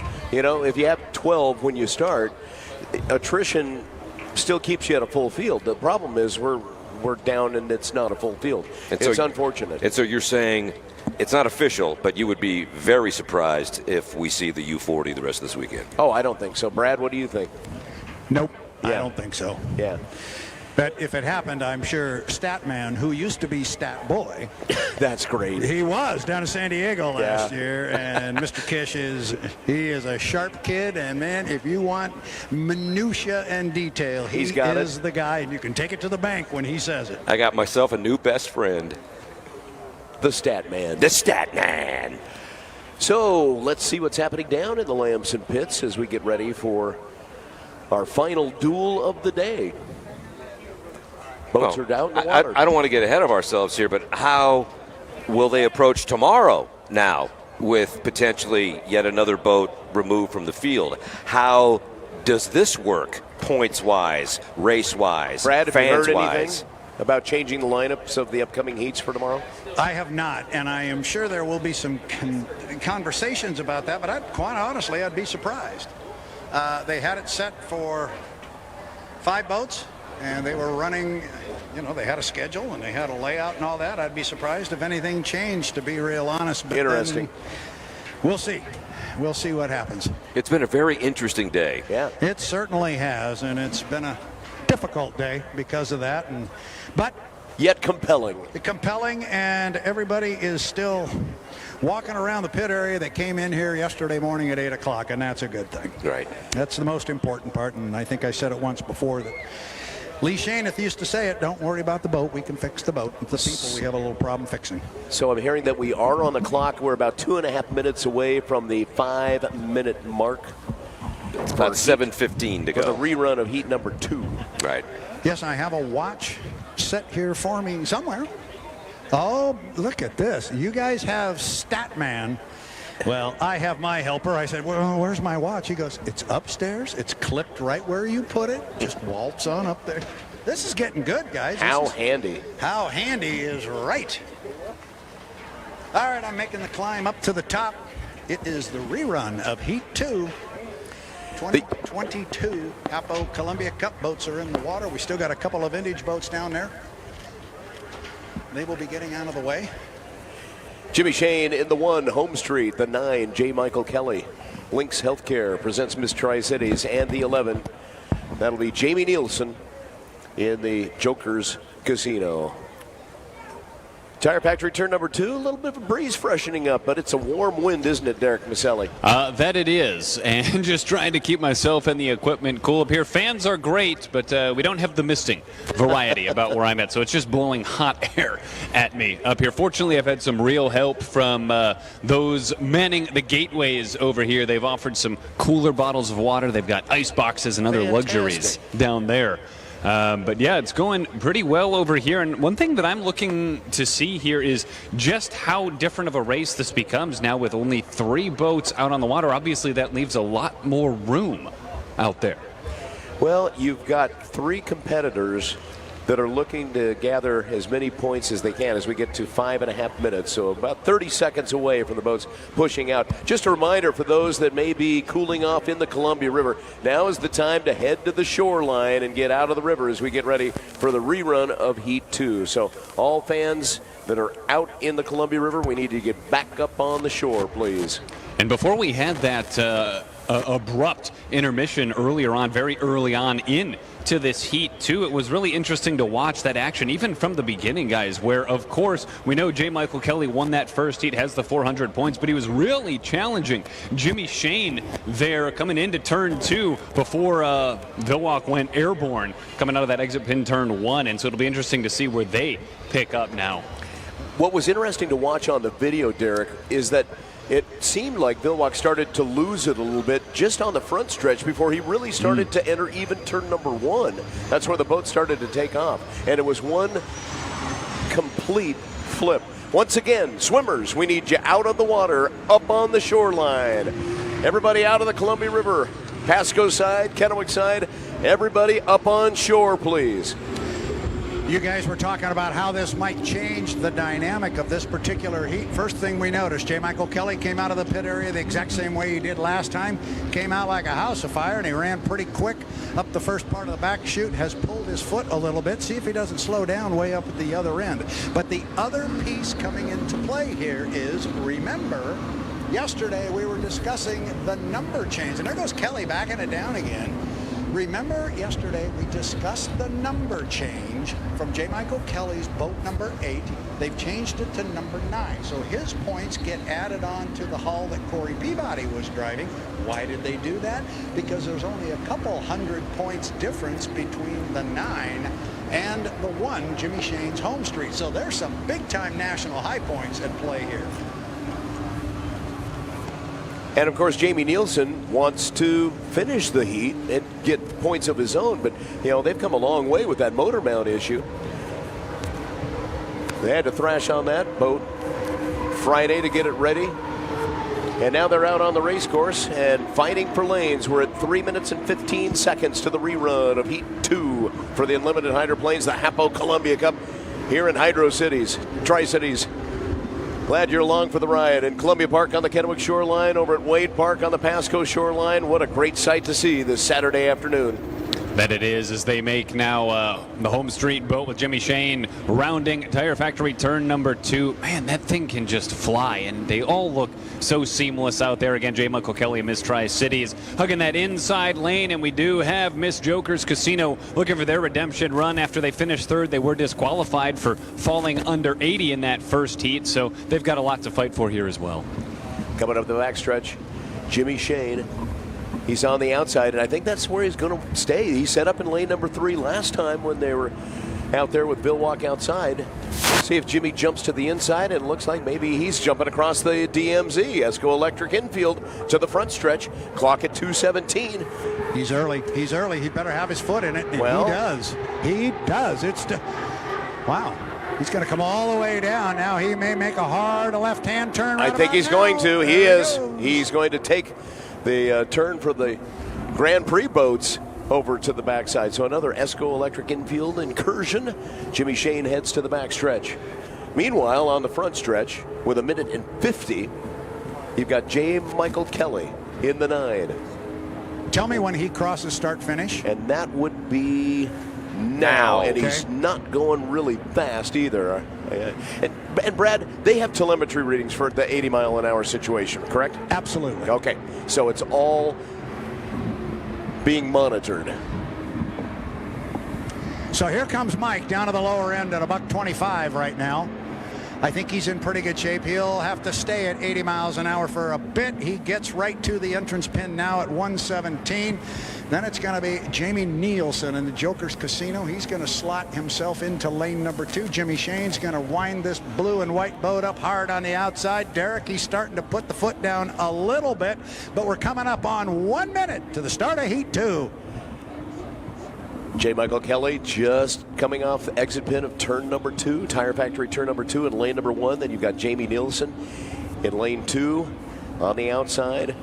The home street with Jimmy Shane in lane number 3. As they 45 seconds. 45 seconds. And they are directly across from the start-finish line here at the Brunsman's Memorial Barge. It's the parade lap. Do they have any indication in the cockpit on that 80-mile-an-hour situation too, Brad? Yes, they do. All right, so they're well aware of that when it does occur. Back up to the top end of the course into Sun Pacific Energy Shell Sun Market turn number 3. J. Michael Kelly to the apex in lane number 1. 15 seconds, Mark, 15. That's the 9. Lynx Healthcare presents Miss Tri-Cities lane number 2. Miss Joker's Casino with Jamie Nielsen lane 3. Miss Madison 5. Home Street 4. 1 with Jimmy Shane 3, 2, 1. Mark. It is a perfectly clean start from our vantage point. On the outside, that's where you find the boat speed. But look at Jamie Nielsen. He's in the tunnel. He's going to try to take second place away from J. Michael Kelly. Yeah, but he's not going to be able to do it when they get down there. They get down there absolutely dead even. And I'll tell you what, Jimmy Shane's way on the outside, Derek. Don't know what happened to Derek in Tire Factory turn number 2, but we'll take over from here as they get to the exit pin. Jamie Nielsen really backed out of the throttle. Looks like he may have lost some power heading into Tire Factory turn number 2. So on the backstretch, you've got Shane in the lead on the outside. J. Michael Kelly, he's about, 3 boat lengths back as they come up that backstretch, the Griggs Ace Hardware backstretch, and dive into Sun Market turn number 3.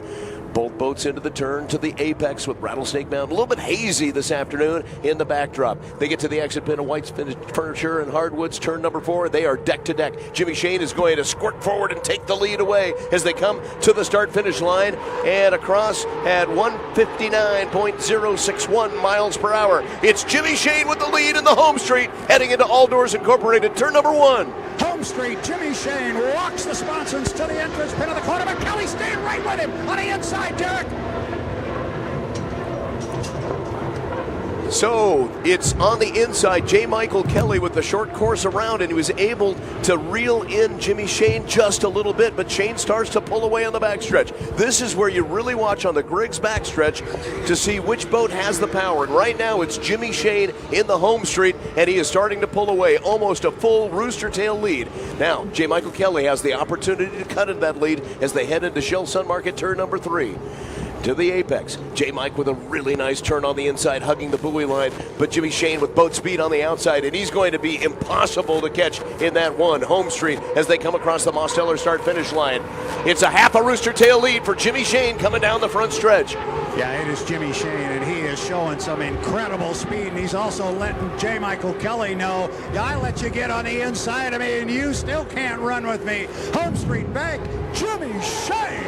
Easily a rooster tail length lead now. Sorry guys about that delay. We're back in action here at turn number 2. Generator ran out of fuel, but we're good. So it is that home street boat again, a rooster tail length lead over Miss Tri-Cities and J. Michael Kelly now as they enter the Griggs backstretch.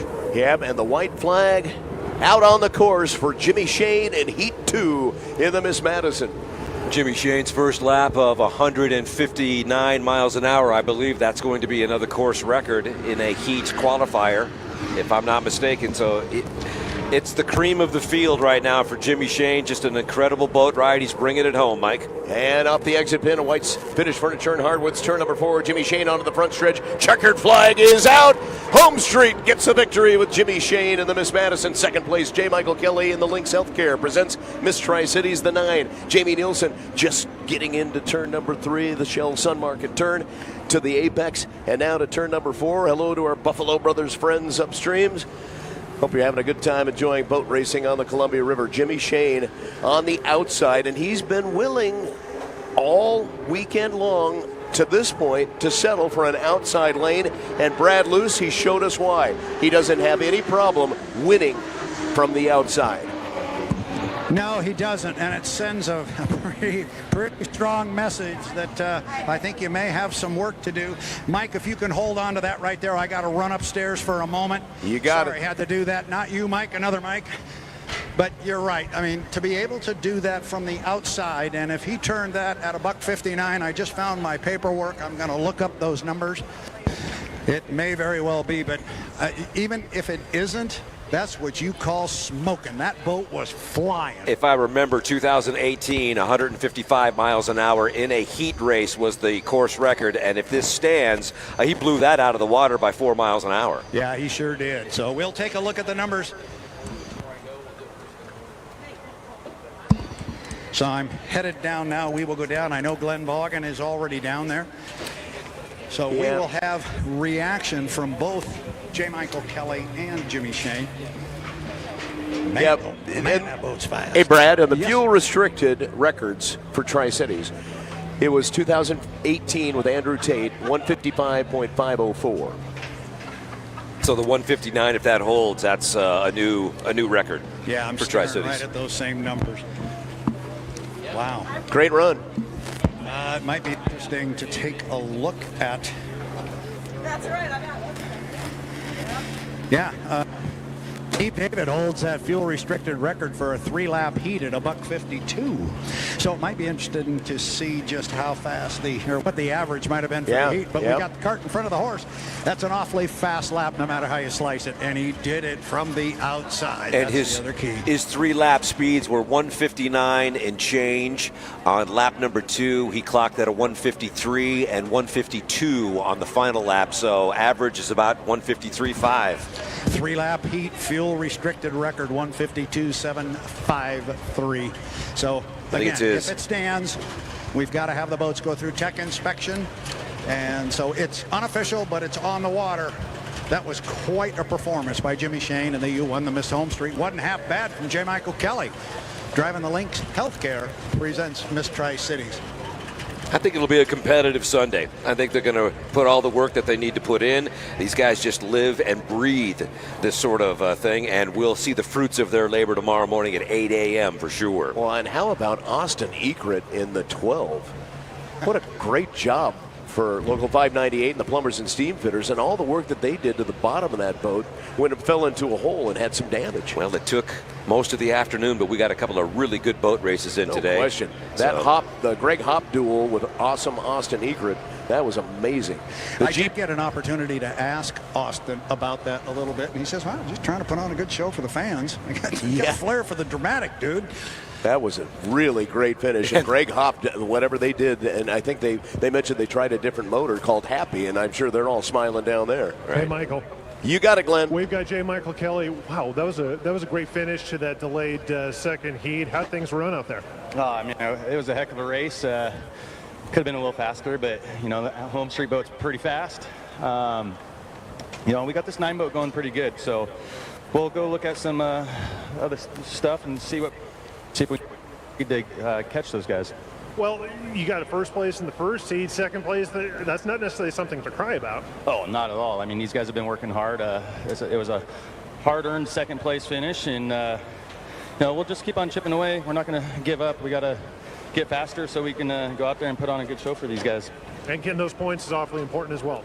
Correct. I mean, if you don't get those points and you don't finish, it makes it pretty hard to go racing that final. Day 2 in the books. How are you feeling? How's your team feeling? I mean, we feel great. We're happy with the boat ride. The boat's showing great speed. So, yeah, we just got to take care of it and, you know, get it ready for this final, or for the final. All right, J. Michael Kelly, thanks for the time. Glenn Boggin, our American Radiator pit reporter. Brad Luce, I believe, is probably closing in now on Jimmy Shane. I am, but there was this very large 32-foot-long powder blue and white machine that's going over my head. I'm looking at Jimmy. He's just up the dock from me here. What was that hot lap? A $1:59? Yep. Okay. 1:59.061. Hang on a sec. You got it. Yeah, that's a good way to come out of the chute in lap number 1, isn't it? Yeah, and he nailed the start. I Yeah, mean, it was in on you here. perfect start. Perfect start, I'm being told from the guys up there. You were in an outside lane, just wound the thing up, and man, did it respond. Yeah, that's the type of start I was looking for in the final heat last year here in Tri-Cities, and I did not do that type of a start in the final heat last year. So it was nice to have a couple good starts. The last 2 heats, it gives me confidence, and I can build on our timing marks, and it's really going to lead us into the final heat. So Miss Homestreet's performing flawlessly. It's amazing what that boat can do, and I'm just the lucky one that gets to push the pedal down and get to go around the course fast. Well, I've had a couple conversations with drivers in the past when they make a start like that. I go, I don't know anything about this and what it means to drive, but I might not throw away those timing marks. I might hang on to those. Yeah, it's good. We got pretty good timing marks from lane 3. I don't think that's where we want to be in the final heat, but if we get stuck out there, I think we're going to be in good shape with our timing marks. I don't know what you knew about lap speeds. I haven't seen what the average is for the heat, but you apparently, we are being told you turned the fast lap on lap number 1 at a $1:59.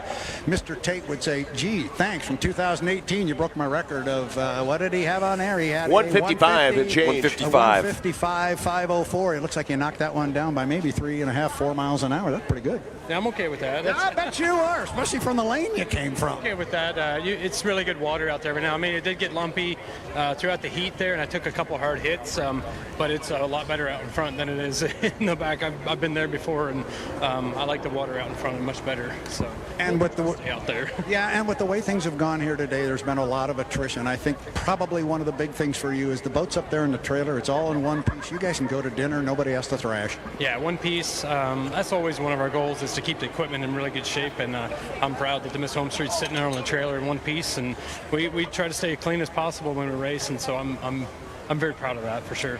Well, congratulations on the win in the heat. You're going to go over there and talk to the guys with the cameras over there. If you'd like to borrow this handkerchief and put it around your head like mine, I'll let you have it. I like the look. I don't know if we're going to keep it. We should keep it through Seattle even when it gets cool out.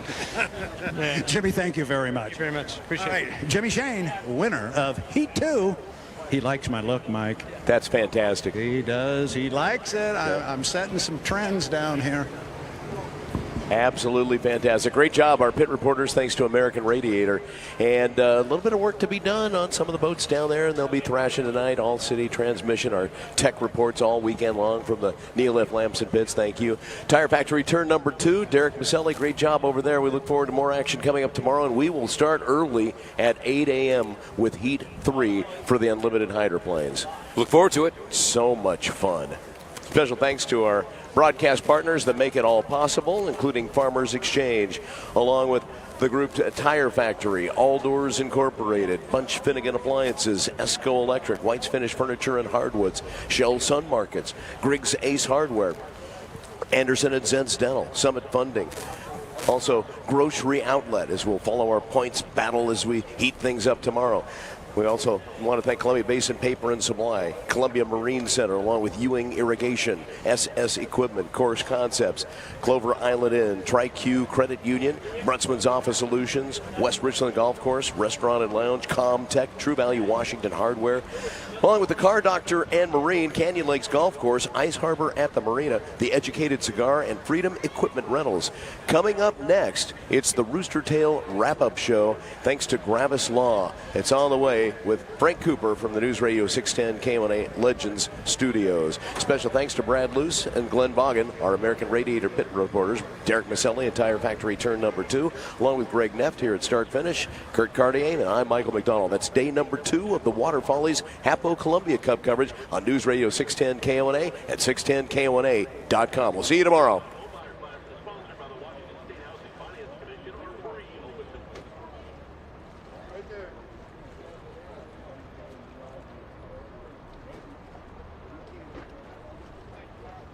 On your way home tonight, need cash? Stop by any of HAPO's ATMs located throughout Columbia Park. Pull out fast cash, charge free for your card. You get a great night, everyone. So long. The Columbia Cup.